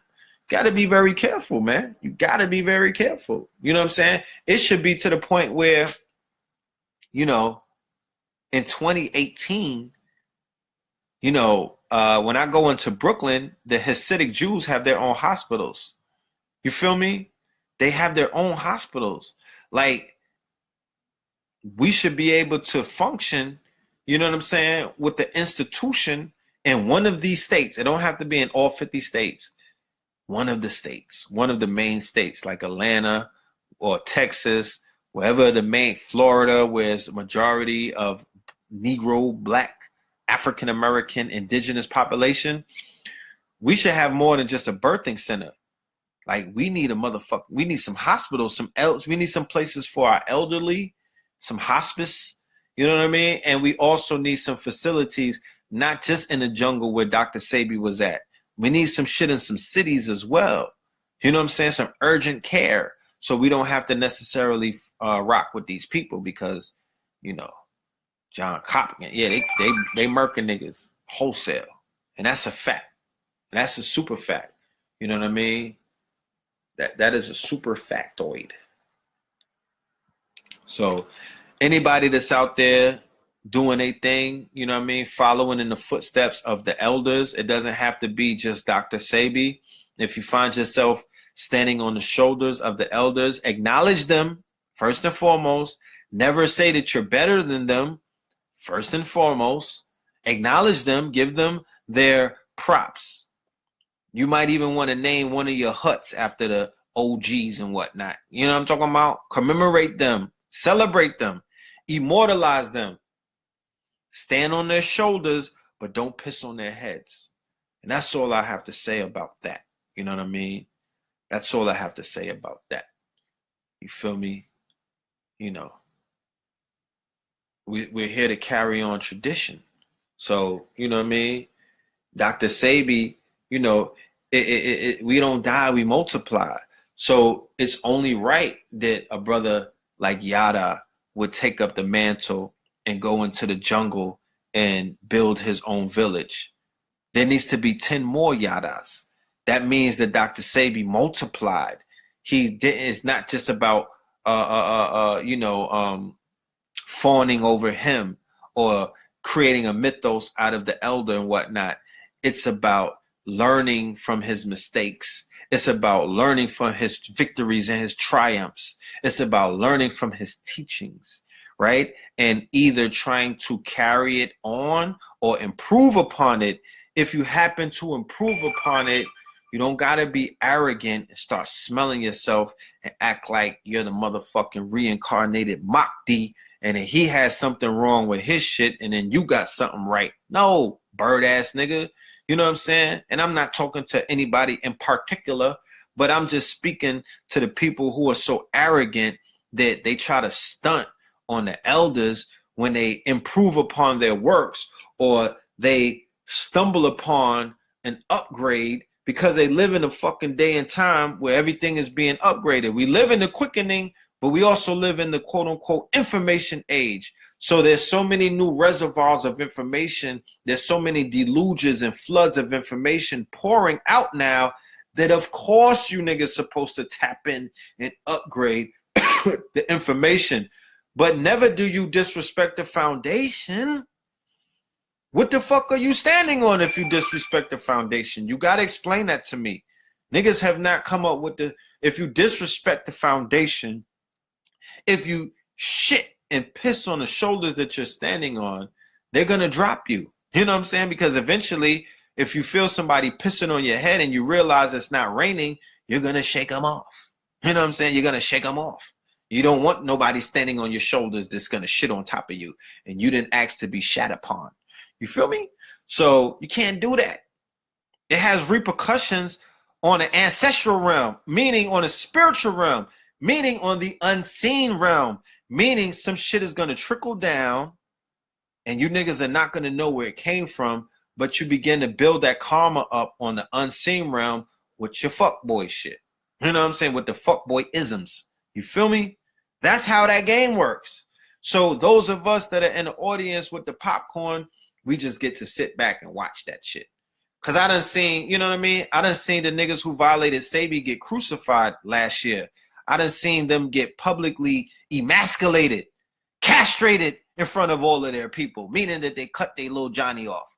You feel me? And I was in a fucking crowd dying. I was laughing. I was eating my popcorn like I like to do, just enjoying niggas getting burnt at the stake, right? Because it is what it is. It's pure karma. It's just karma. It's just karma. So, you know, that's what it is. You know what I'm saying? Build upon the works of the great ones. Continue their works. Continue their vision. Carry on tradition. And be great at whatever that you do. Right? And always aim to be greater than those who came before you. Always. I tell my son this all the time. Me and him play basketball. You know what I'm saying? He'll win the game and be like, yo, you mad garbage, dad. Like, you're whack. And I'm like, yo, I'm not whack. I'm just allowing you to shine, little nigga. You know what I'm saying? Like, you're going to be greater than me. Regardless if you want to be or not. You're going, that is the goal. You have to be greater than me. You gotta be. You know what I'm saying? But don't be greater than me and then look at me like I'm whack or I'm corny or I couldn't beat you. I think if I wanted to beat you, I'd beat you. You know what I'm saying? I'm sharpening your sword.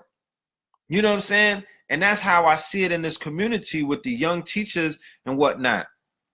You got the opportunity to be very great. You know what I mean? You live in a social media era. It's a whole new dynamic. You could go viral. You know what I'm saying? You could speak to thousands of people in real time. So you have the opportunity to do more than what others have done. You know what I mean? What Garvey did in the 20s, what Elijah did in the 30s and whatnot, you, with this access, have the opportunity to do you have the opportunity to do it even bigger. Will you be able to do that though? Can you do that? Do you have what it takes to even do it bigger? Because Garvey did not have Instagram. He was not able to talk to thousands of people. He nigga was licking stamps and envelopes and mailing shit off. You know what I'm saying?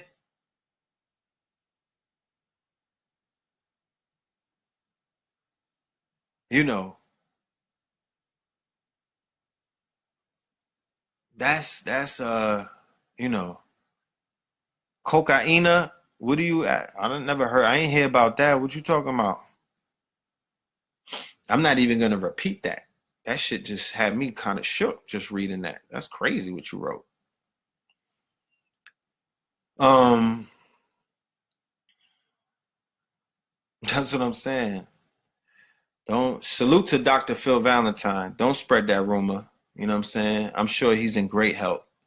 Don't even put that out there. That shit had me. You see, I stopped in my tracks. Like, wait, what? What the fuck did you just hear?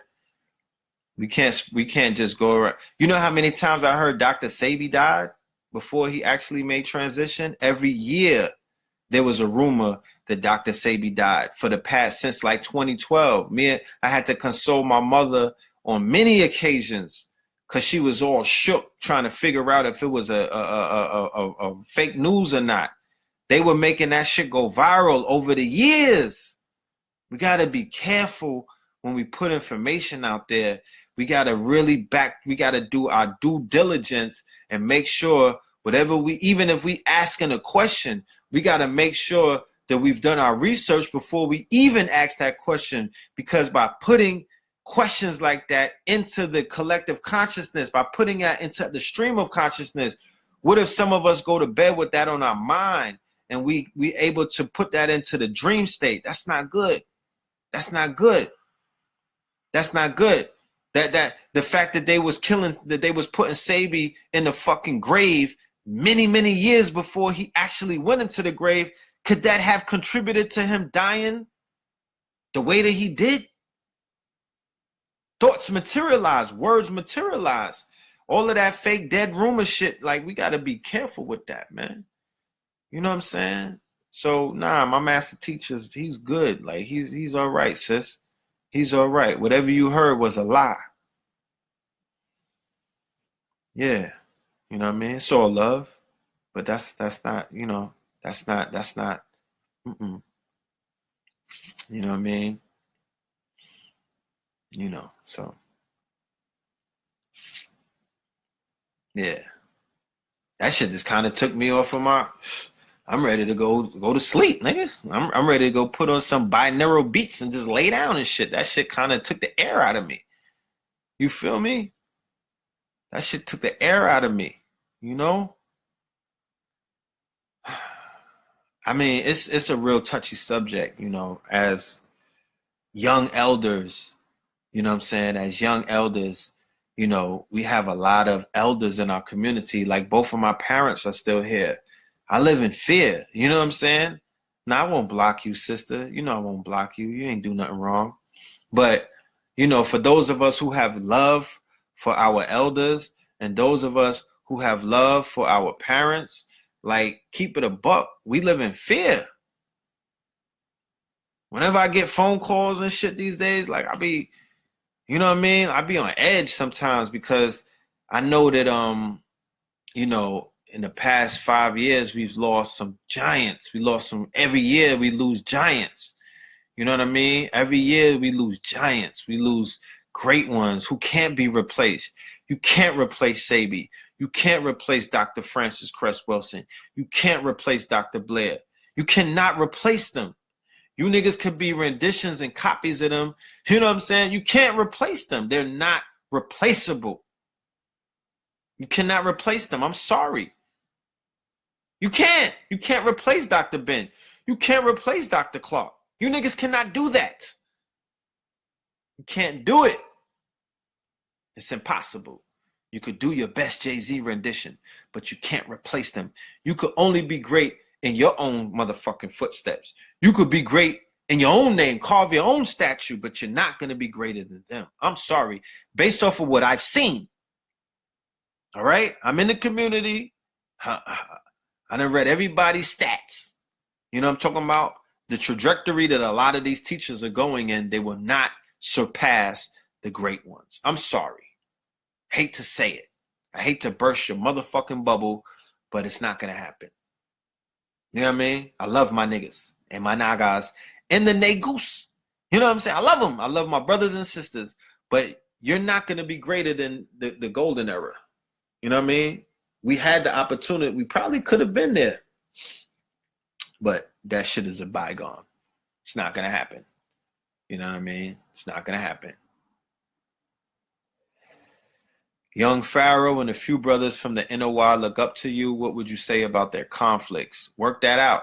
You know what I'm saying? Work it out. You know, like I said, I've been here for more than 10 years. You know what I mean? All I know is conflicts.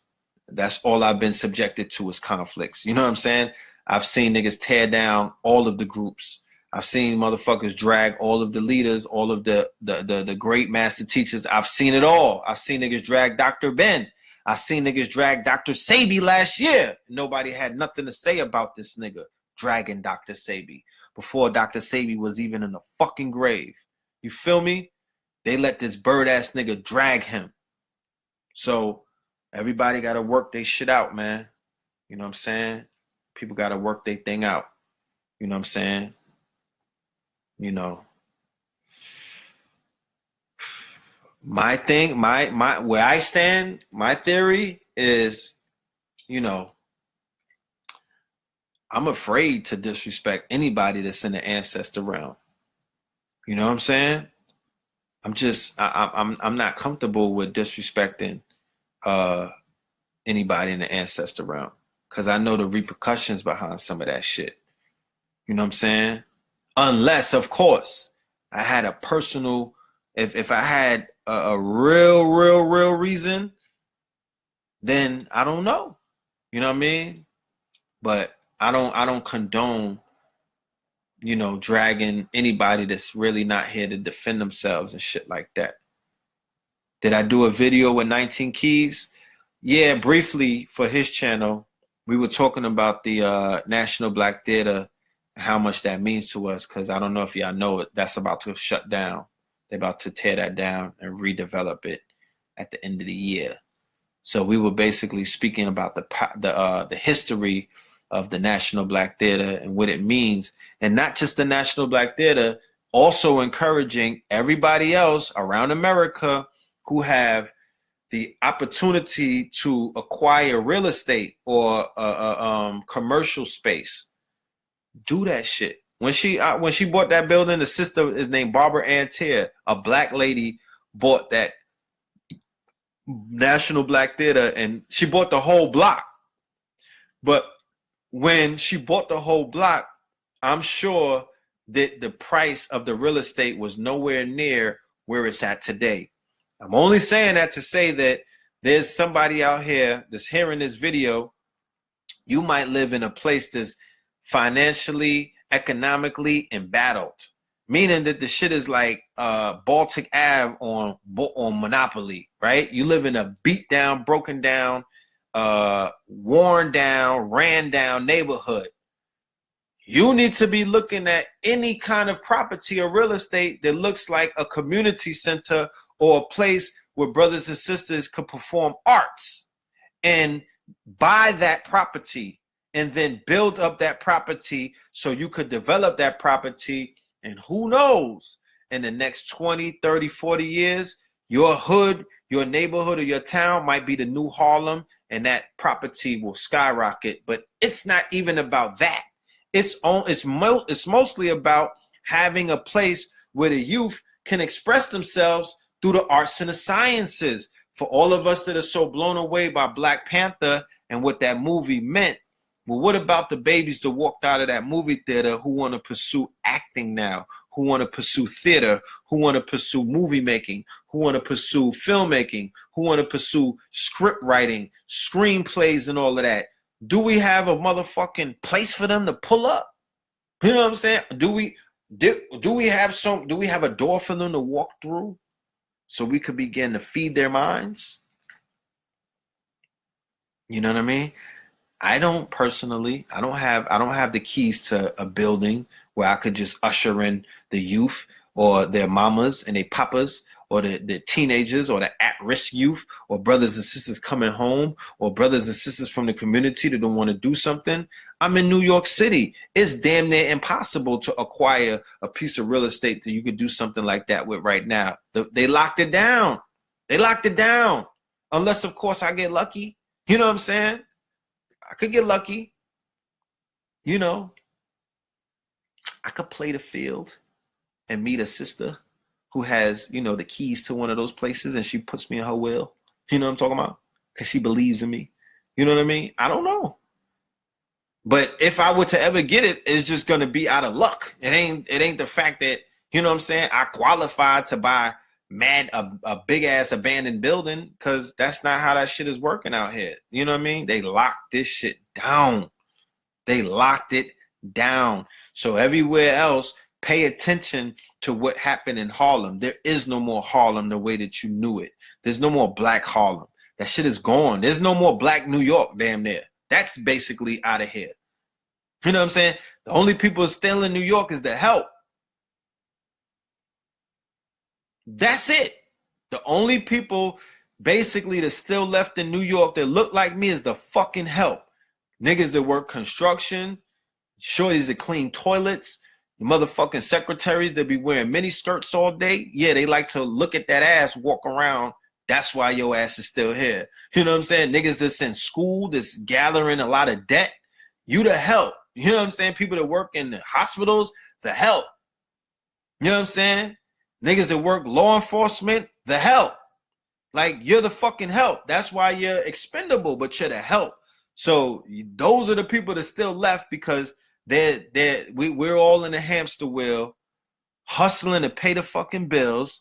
The money is not able to stack. You're not able to.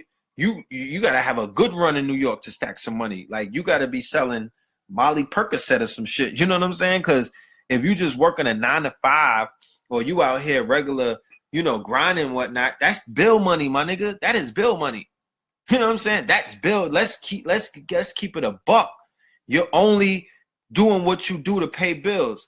I don't got no extra money out here in New York. You know what I'm saying? I just pay bills, nigga. I hustle to pay bills and to take care of mines and, you know, deal with my business and stuff like that. But other than that, it's not easy out here. It's not easy out here. So if you live in a black city, especially in the South, or everybody's in the South with all of this expendable fucking income right now, you niggas have all of this money right now. You can't sell drugs forever. You can't sell ass forever. Have you ever ran into an old prostitute? Do you know how they look? You know what I'm saying?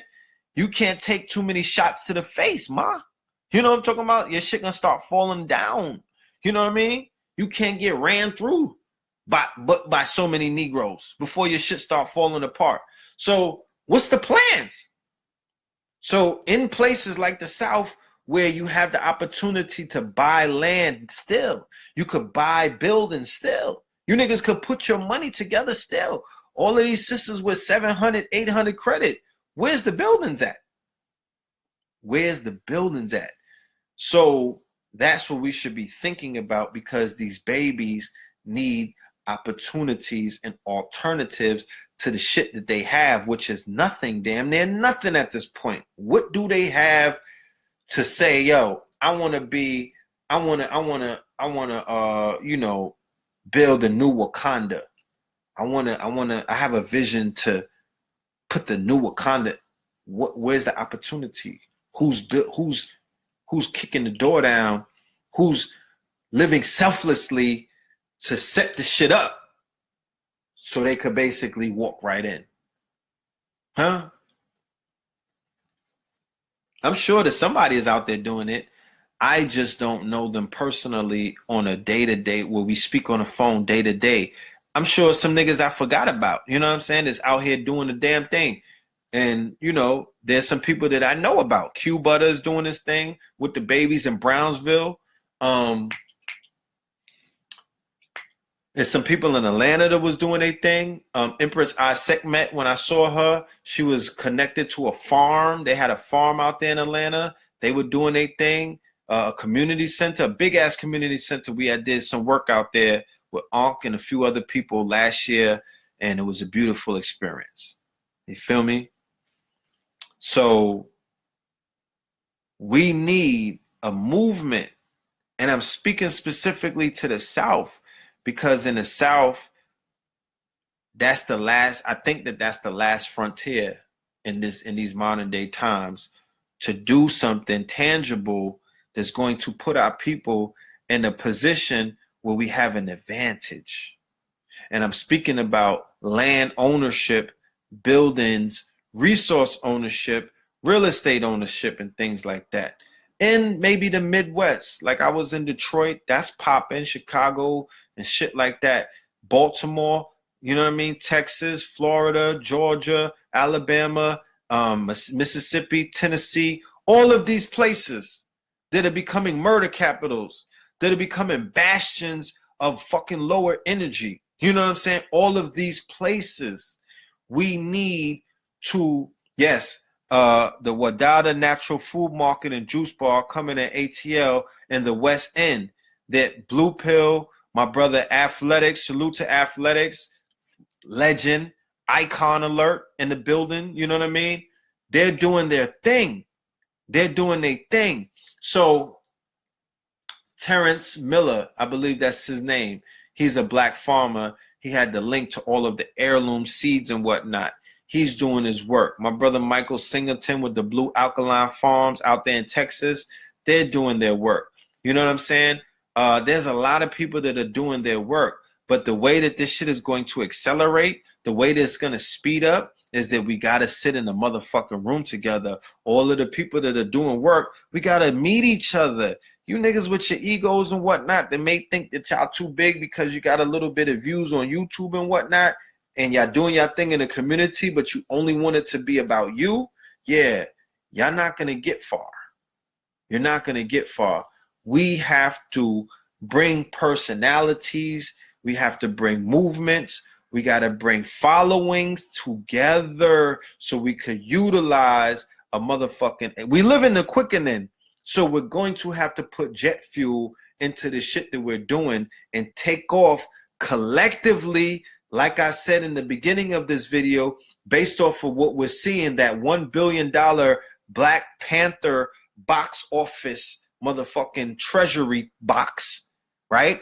The fact that we came together for entertainment and we were able to drop $1 billion, and somebody gonna be like, yeah, Marvel got all of that money in Disney. Nigga, so did Nike. Fuck is you talking about? Who the fuck cares? They already had billions of dollars. Who the fuck cares? All I'm saying is, collectively, when we come together, we have a buying power that could get us out of this hellhole that we're in. We have a buying power that could get us out of this stagnant position of a people who have been in permanent park for the last 50 fucking years. That's all I'm saying, my niggas. You know what I'm saying? That's all I'm saying. We can't even have a world dominance conversation. You niggas are way ahead of yourselves. You niggas have to talk about dominating your fucking square. Dominate the block first. World dominance? We run the world, Red. Yeah, nigga. Where? Fuck is you talking about? You niggas need to take over some blocks first. Doing community service for clout. Yeah, that's some whole shit. Fuck out of here. Nobody want to see you with your fake ass clean up the hood shit. Just clean the hood up, nigga. You know, nobody, you know what I mean?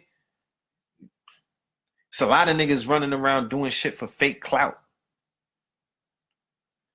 You know, so we have to, and I'm tasking the people in the audience, the quote unquote, and I hate saying this word, but the quote unquote followers, the ones who are team this and team that and team this person and team that person, it's your responsibility to encourage. Because if somebody said, if I had 100 of my listeners or supporters flood my inbox and be like, yo, Red, you gotta work with this person. Y'all gotta work with these people. Y'all need to come together and get this done. Y'all need to put your differences to the side or your egos to the side. I will listen, because take it from me, you cannot ignore the people. You can't ignore the voices of the people when they're loud.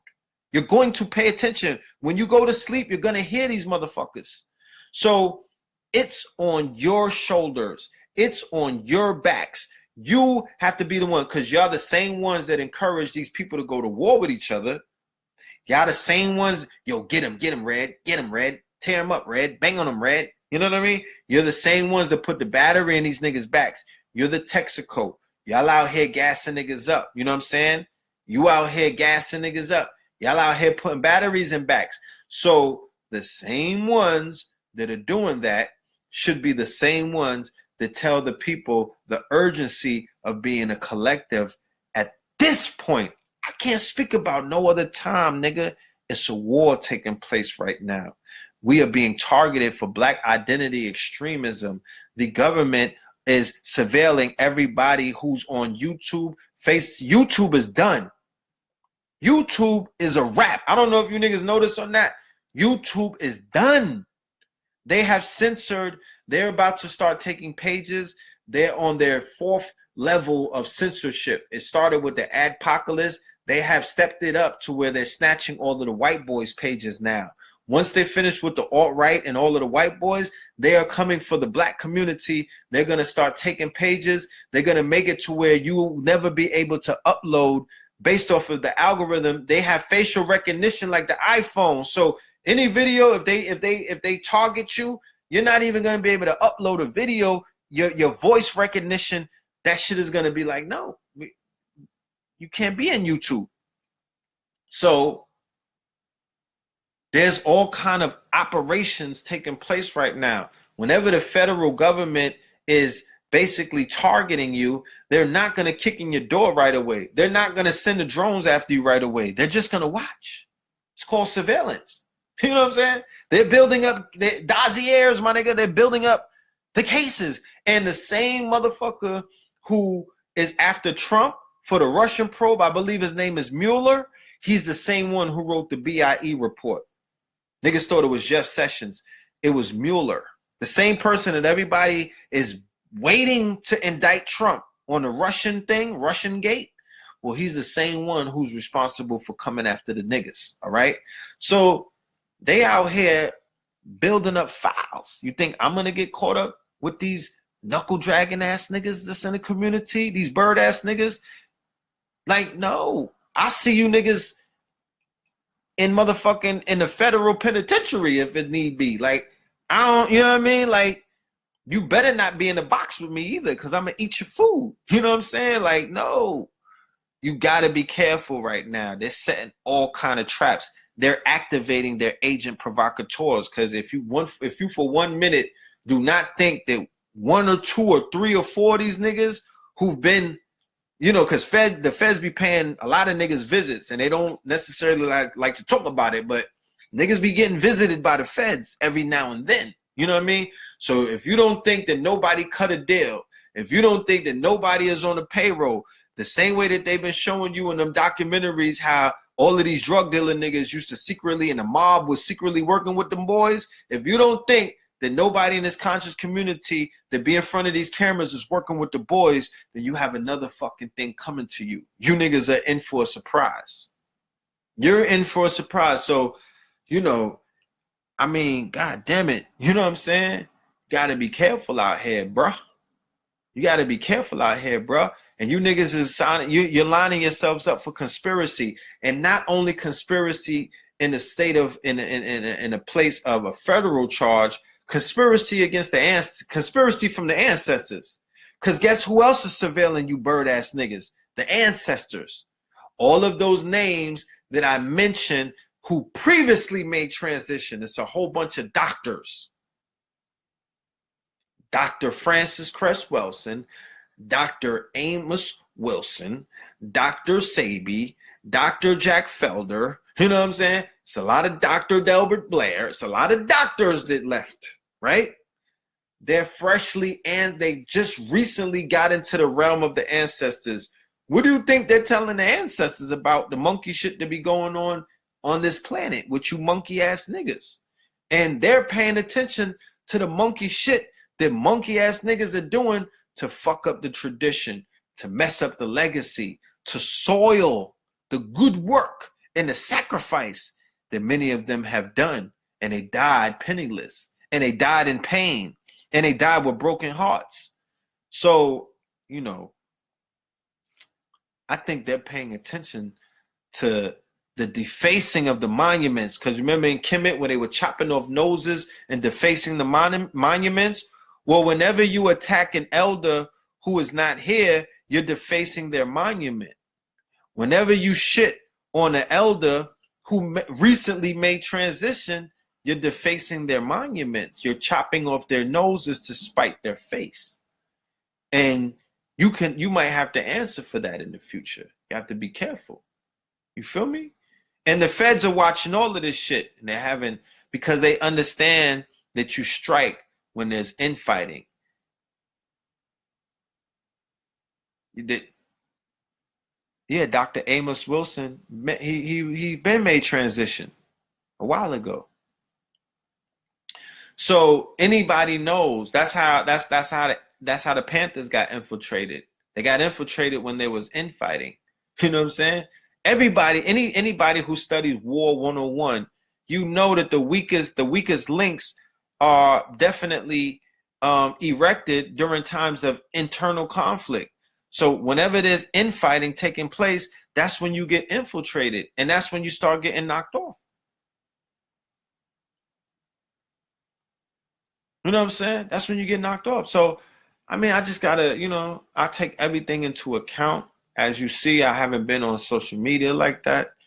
I don't really want to be on social media too tough. Like, I'm not impressed with the shit that's going on in social media. I'm not inspired anymore. You know what I mean? I don't even I don't get excited for this shit. You know what I'm saying? It's not exciting to me. It doesn't move me the way that it used to. Those glory years that we had in Harlem, 2014, 15, 16, I loved that shit. That was very exciting to me. I used to wake up early for that shit. Now I don't even like getting out the bed. Like it's not exciting. I need a level. I need to upgrade. I need to level up. I just need to level up. And that's just me naturally. That's just my biological clock ticking. You know what I mean? I just need to level up. I need to infuse myself into something new so I could love that as well. But I don't love this anymore.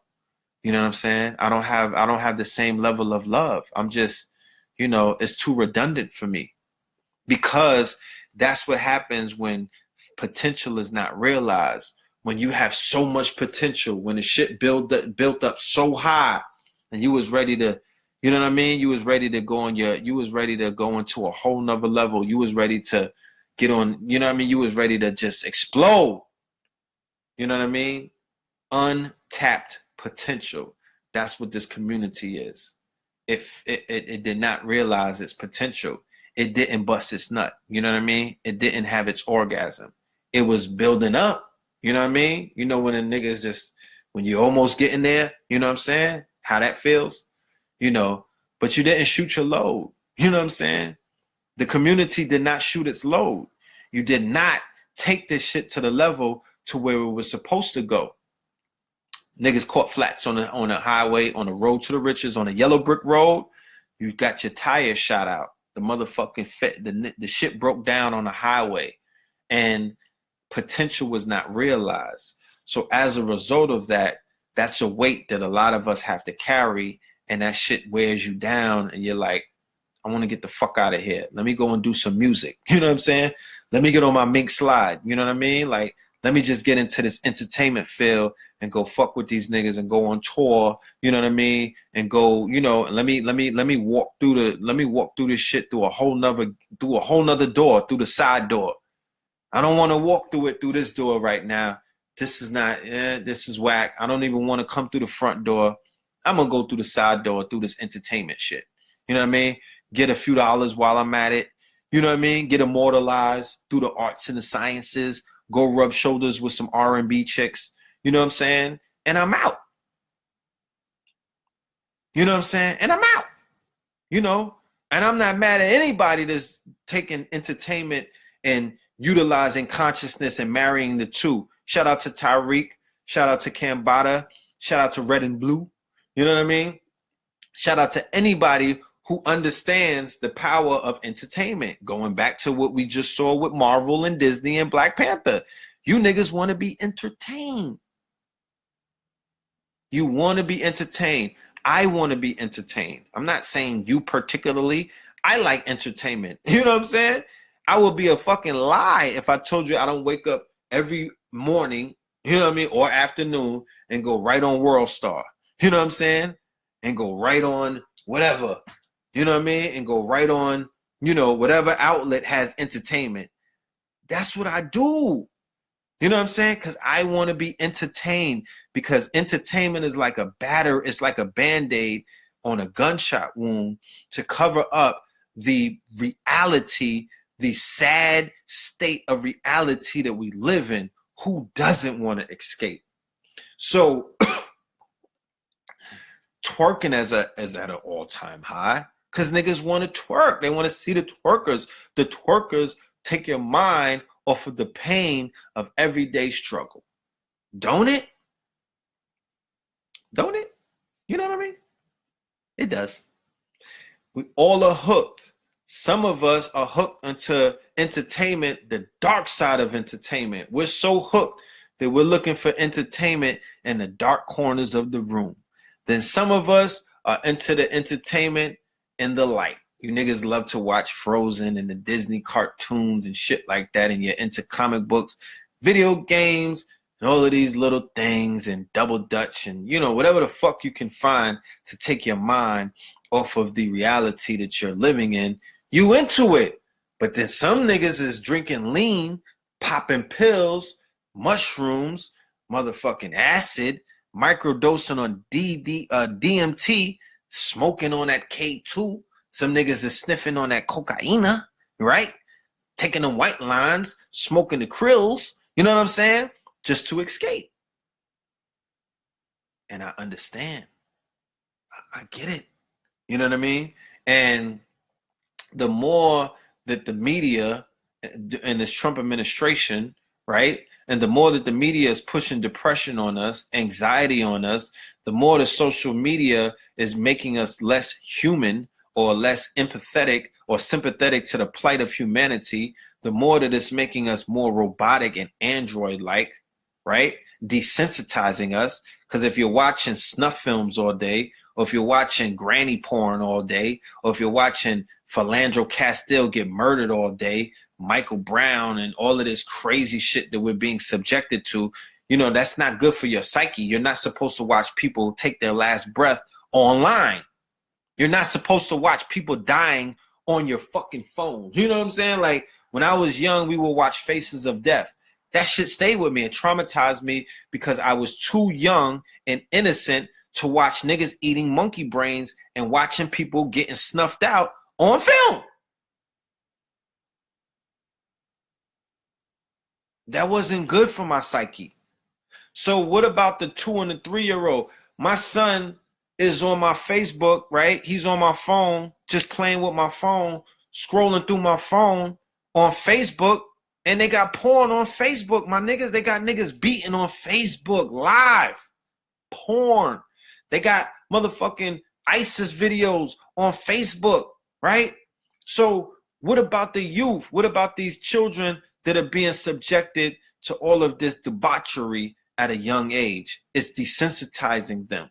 It's taking them from a... So what are they going to do? They're going to get face tats. They're going to pop a fucking Xanny. They're going to pop some Molly. They're going to pop some X. You feel me? They're going to start drinking the Henny. You know what I mean? They're going to pop some Ciroc, some French vanilla, my nigga, and they're going to escape. They're going to run away from this sorry-ass fucking reality where humanity is a failed experiment. This shit has failed. This is not life, nigga. This ain't fucking life. You know what I'm saying? This is a failed experiment. This shit has to be reset. Understand me. This has to be reset. This is not life. So the level of escapism is at an all-time high. So if I was a businessman, I would say that I would begin to focus on fantasy industry complex. Why? Because that's where these niggas want to be, right? So I write some rhymes. I get into fantasy. I get into the fucking rap game. You know what I'm saying? You know, why not? I want to get into film. I want to get into fantasy. I want to tap into the fantasy industry complex because these niggas don't want reality. They want fantasy, and I'm ready to give it to them. I'm ready to give it to them unapologetically. I'm ready to feed these niggas whatever the fuck they want because why not? They don't want to live in reality. Reality is too tough to face. I'm not going to sell them drugs. I don't want to sell them pills. I don't want to sell them crack. I don't want to sell them my body. You know what I mean? I don't want to get into the sex industry. So I don't want to twerk for you niggas. So I'm going to get into the fantasy complex industry. I'm going to get into my artwork. Where's my art book? I'm going to get into the artwork. I'm going to get into the motherfucking, you know what I'm saying? I'm going to get into the artwork on you niggas. You know what I mean? I'm going to get into my music. I'm going to learn how to dance. I'm going to do the motherfucking, you know, I'm going to start Millie rocking for you niggas. You know what I'm saying? Because that's all you respect. Afrofuturism, imagination, the arts, and the sciences. It's still sacred. It's a high science. Don't ever try to shit on it. You know what I mean? You know, look, a little provocative, you know? Hey, that's what it is. We're grown here, right? All right. So that's what I'm going to get into. It's my vintage. I drew this in 1993. This was a party flyer. See the Polo Stadium? You know? This picture right here almost got me locked up, though. They was talking about, yo, let me show you. They was asking my mother if they could examine my brain because they thought that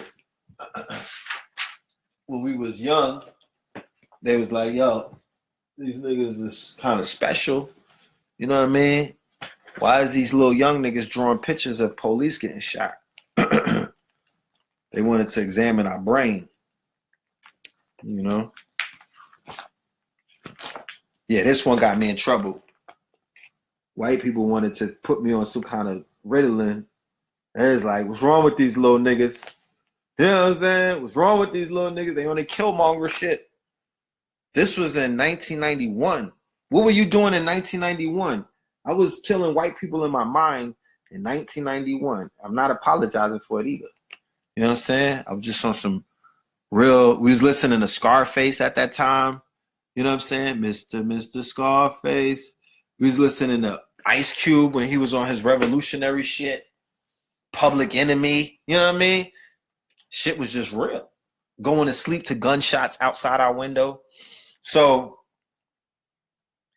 that's where I want to go. You know what I mean? And when I get with the millennials who know how to do all of the Illustrator and the Photoshop, and then when I get with, we got the red camera, and we got the black magic camera, we got the green screen, we got studios in Atlanta with fucking ropes where niggas could act like they flying and shit like that.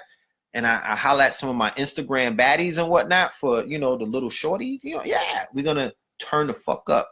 And we're going to leave this reality where, you know, this shit is not what's up. This is not what's up. These niggas don't want this reality. We have to create a new reality. We have to create a new vision of the future. We have to create a new tomorrow. You know what I'm saying? Because the tomorrow that Donald Trump is trying to sell you, are you ready for that tomorrow? The tomorrow that motherfucking Ben Carson is trying to sell you, the tomorrow that, you know what I'm saying, that these rap niggas, that little Pump is trying to sell you, I'm not trying to live in that tomorrow. That's not my tomorrow. That might be these niggas tomorrow, but that's not the tomorrow that we're working hard. That's not the tomorrow that Dr. Sebi was envisioning. That's not the tomorrow that Dr. Francis Cress Wilson was envisioning. That's not the tomorrow that the master teachers who are still alive have envisioned. Dr. Leonard Jeffries, Professor Smalls, Infudici. That's not the tomorrow that they want. So when are we going to have the conversation about how we're going to collectively come together and create the tomorrow that the great ancestors and the master teachers and those who are still here with us want to see? So that's really what I'm only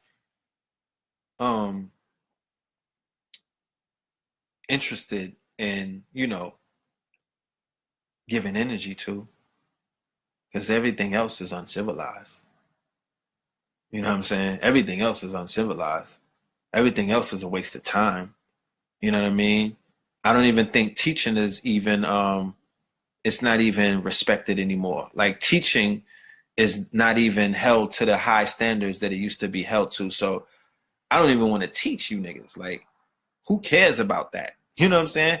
I've taught enough to whereas those who are taught and those who others have taught, y'all need to be the new teacher. Y'all need to take this shit and go do what y'all got to do.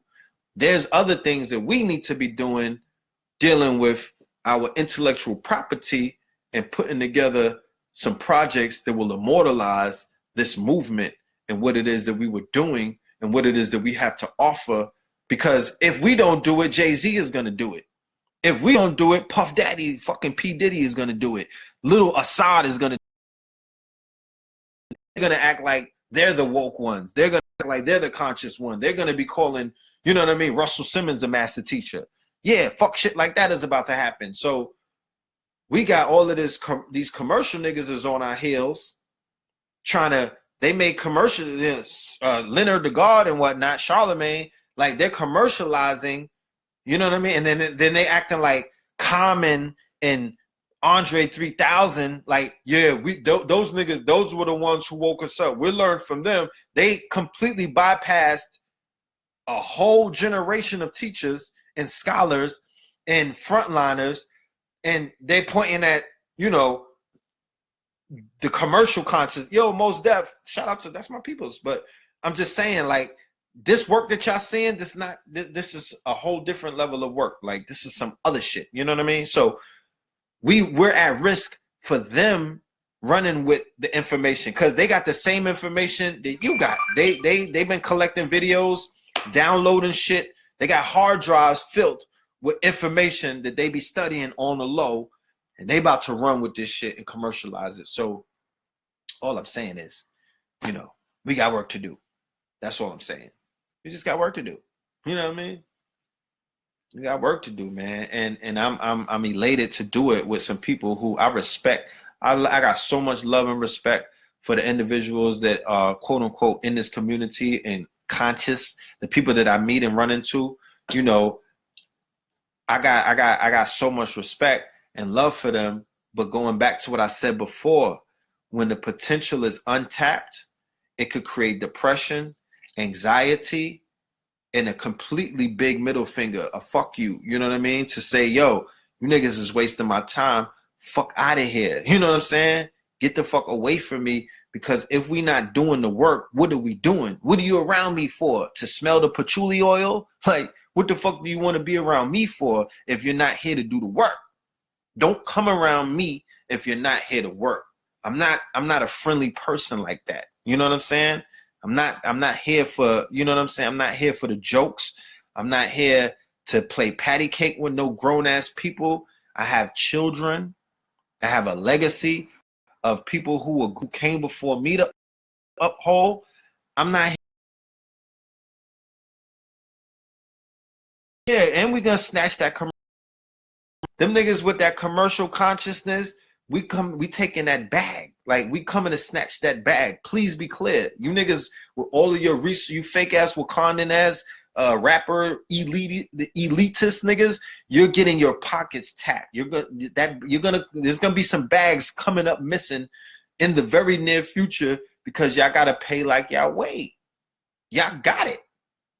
You got it. Let it go. You know what I'm saying? Let it go. We need budgets, my nigga. We need budgets. We need bags. So that's coming with us. Facts. If you ever see me in a picture with any one of them niggas, please believe left hand is in the pocket. We shotgun Suge. We tapping pockets. Where is it at? You know what I mean? I don't want to hear about nothing else. Where is it at? Where? Because if anybody's familiar with our works, you already know what it is. We here to build. We're here to, you know what I mean? We're here to make shit happen. And we miraculously make shit happen with nothing. Shoestring budgets. You know what I mean? We make things manifest with our minds. But when we get around the niggas who got the resources, there's nothing to talk about. I don't even, you know what I mean? I'm not like these other niggas who are low-key groupies, you know what I mean? Niggas just like to smell, like, you know what I mean? Niggas just like to be next to these niggas. Get the fuck out of here. You know what I'm talking about? Where's the bag at? You know what I mean? Where's the bag? Where's the resources? Where's the access, nigga? You got the keys. Open the doors. Keys. Yeah, major keys. Open the fucking doors. You know what I mean?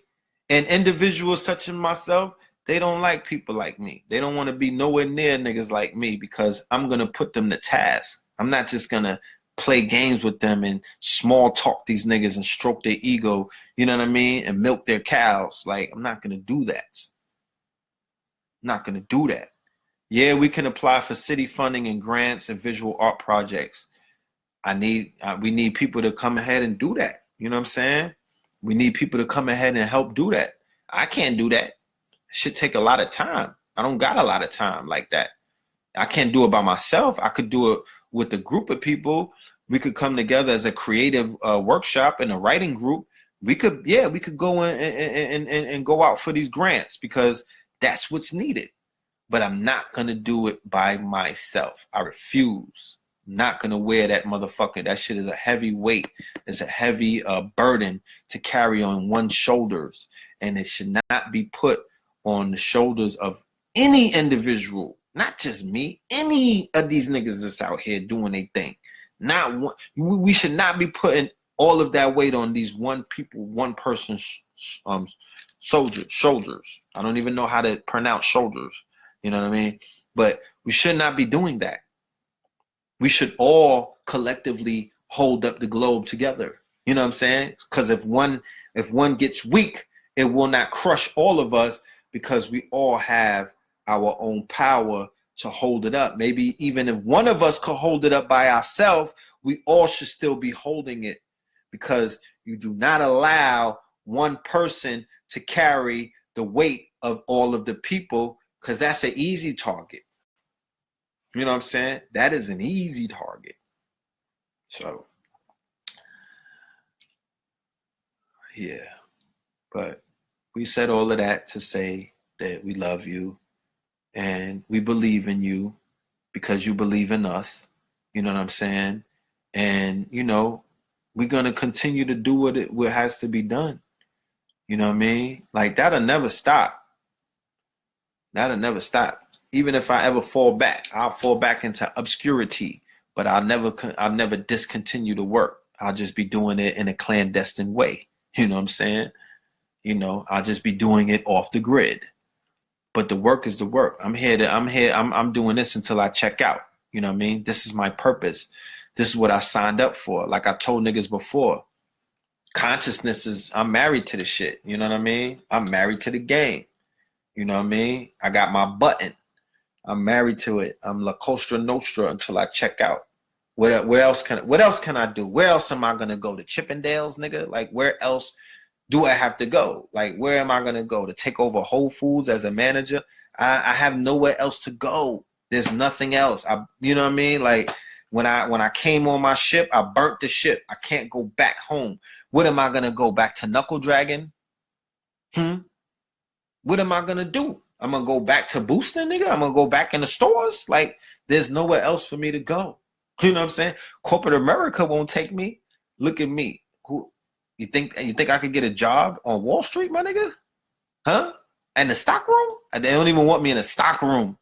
Okay? The minute they put my social security and my name in, this shit'll break the machine. That they're good on me. You know what I mean? Where would I go? So this is my job. This is my purpose. This is what I do. This is what I'm here to do. You know what I mean? And I don't want my children to suffer as a result of that. You know what I mean? Because I am sacrificing a lot. Yeah, I don't know the sacrifice that it takes. And I will never talk about it. I might write about it and put it in a book, you know what I mean? But I never talk about it because it doesn't warrant, you know, that level of you know, not, it doesn't. I wouldn't. That shit is a horror story. Like I wouldn't put that out there. I wouldn't talk about it because niggas would be like, you know, nobody cares. You know what I'm saying? But just know, and my case is not, or my story is not unique just to me. This is a story that has been repeated from time immemorial from people that are greater than me. They went through the sacrifice, or what is known as the proverbial fire, that you have to go through to forge you into the person who you actually have to become for the next level of the shit. Not just for this, for the next level. So the fire is on. Yeah, I walked through a lot of fires, my niggas, and I'm sure that you did too. I'm not just speaking for myself, nigga. Everybody that I know has gone through the pressure. Everybody that I know has gone through the trials and tribulation where their faith was tested, where they were. I know this. This is a fact. You know what I'm talking about? This is a fact. So that's what consciousness is. Do you know that? When you niggas sign up and say I'm conscious, or when you agree that you're going to unplug from the matrix, nigga, you're in the classroom of life. You know what I mean? You're going to be tested. So be there for the test, pass your test, and take it with a smile on your face. All right? Patreon.com/Red Pillar. That's my Patreon. Holla at your boy. You know what I'm saying? Drop a few dollars on the Patreon. And salute to everybody who signed up for the Patreon. Love and light. But the Instagram is about to shut down. Peace to the fam. All right? And for this Facebook, you know what I'm saying? We've been talking for a very long time. You know what I mean? We've been talking for a very long time. It was a beautiful conversation, you know, and I'm hopefully we learned something tonight. You know what I'm saying? I'm sure that I learned some things. I've been reading on the messages. I've been learning from y'all just in the chat. You know what I mean? Dropping different things and whatnot. But you know, going back to what I was saying earlier, the main topic of this conversation is about unity. It's about the collective, the power of the collective, the fact that, you know, Black Panther making $1 billion. When you strip away all of the other subtleties, it's the simple fact that collectively our people came together. And if you say it was white people and Asians and everything, well, you know, collectively, we the people, right, came together for a purpose. Because I'm sure that whenever we do whatever project that we're going to do as a collective, there's going to be all kind of complexions of hands trying to put money in that pot. You know what I mean? Are we going to take everybody's money? Hell fucking no. You know what I'm saying? Because all money is not good money. But if your distant cousins and whatnot, Bruno Mars and them niggas, want to contribute and be a part of it, you allow that to happen. You know what I'm saying? It's just based off of what it is that you're raising money on. Because I'm sure that when Tariq Nasheed was raising money for Hidden Colors, he wasn't sending money back on a GoFundMe saying, nah, I saw a white name just gave me $200 or $50. We don't need your money. Or I'm even sure when Sinetta's raising money for the Black Power Awards, he doesn't necessarily know the complexion, nationality, and background of the people who are putting money up for the GoFundMe. When Dr. Umar was raising money for the Boys Academy and whatnot, I doubt that he was sending money back to Czechoslovakia because the motherfuckers are not down with the nation. No, you're going to take whatever's coming. So whatever we do collectively, there's going to be, because we are pop culture. Hip hop is pop culture. When they say hip hop is pop culture, they're meaning that niggas are popular culture. And when they say popular culture, that means that everybody gets a piece. That's the trade-off of popular culture. You can celebrate and say, oh, we made it, mama, we made it. Hip hop is 44 years old and it's popular culture. Well, as a result of that, what did you lose in the wash? You lost your exclusivity. You know what I'm saying? That's what you lost. You lost your exclusivity. So when you go online, everybody is experiencing hip hop. I just watched a reaction video on World Star a little white boy is reviewing Little Yachty and them. I'm listening, and this nigga got sauce. You know, he's sauce. He's dripping. He has drip. He might be like 9 or 10 years old, and he got drip for a little white boy. You know what I mean? He is a byproduct of pop culture. So, with that being said, you are pop culture. Your culture is popular, and so are you. You know what I mean? And whatever we're going to do, it's going to be on a global scale. But going back to the initial point, the collective is the solution. The word unity is probably played out. The collective, because that shit wasn't unity. The Black Panther thing, that doesn't necessarily fall into the category of unity. Niggas dressing up, you know what I mean, with their African garb and whatnot, cosplaying, you know, to go see Black Panther. That was collectivism. That was the collective. Sounds better than unity. You can understand clearly what it is that was done.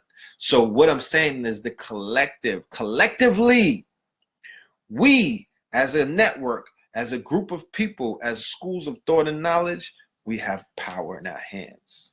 We're going to explore it unapologetically.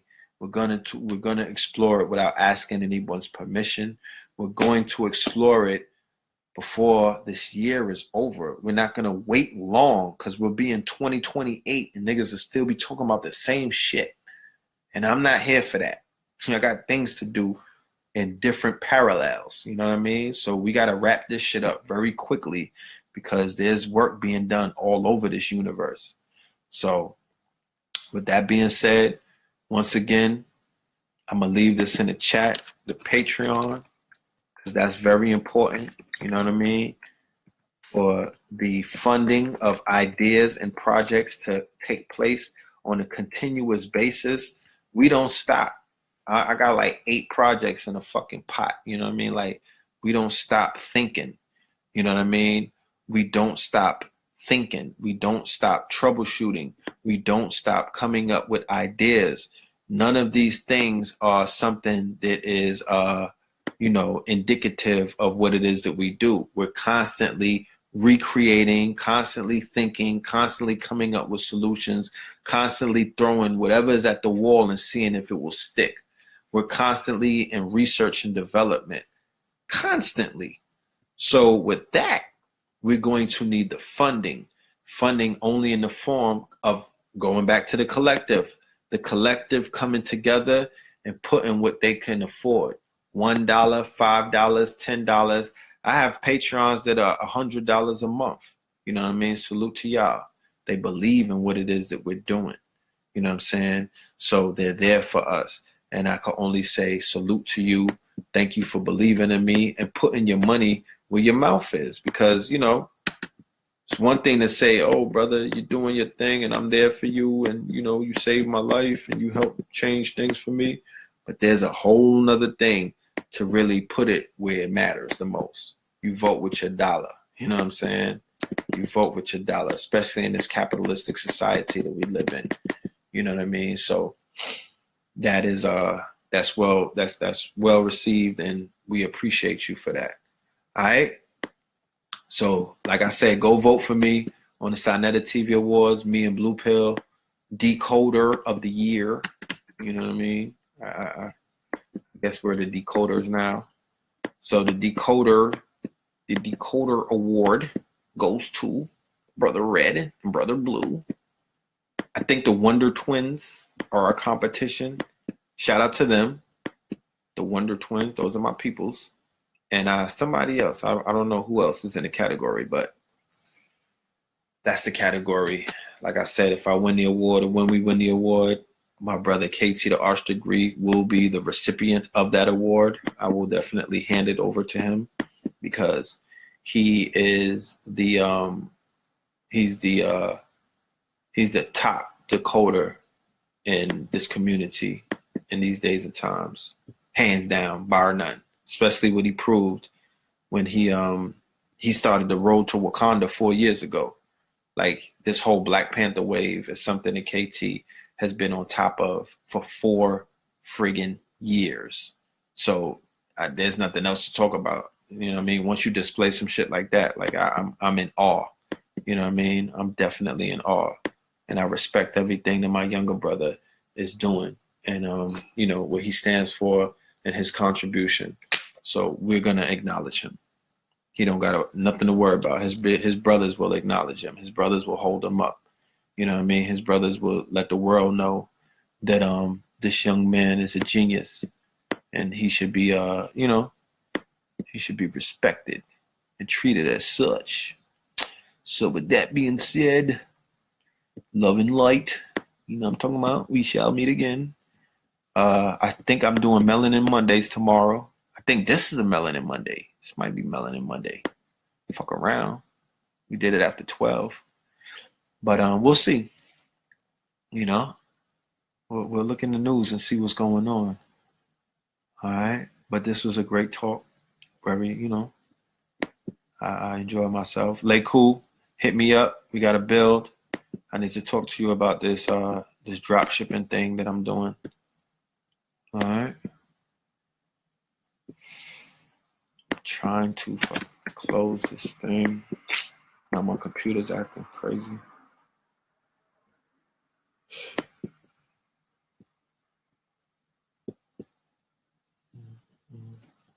Has anybody seen A Wrinkle in Time? The movie with Oprah? I don't know if anybody saw that this weekend. I'm trying to get some feedback on that. I know one person said it was kind of corny, but who knows? Who knows? But anyway, love and light. All right, we'll build. Salute.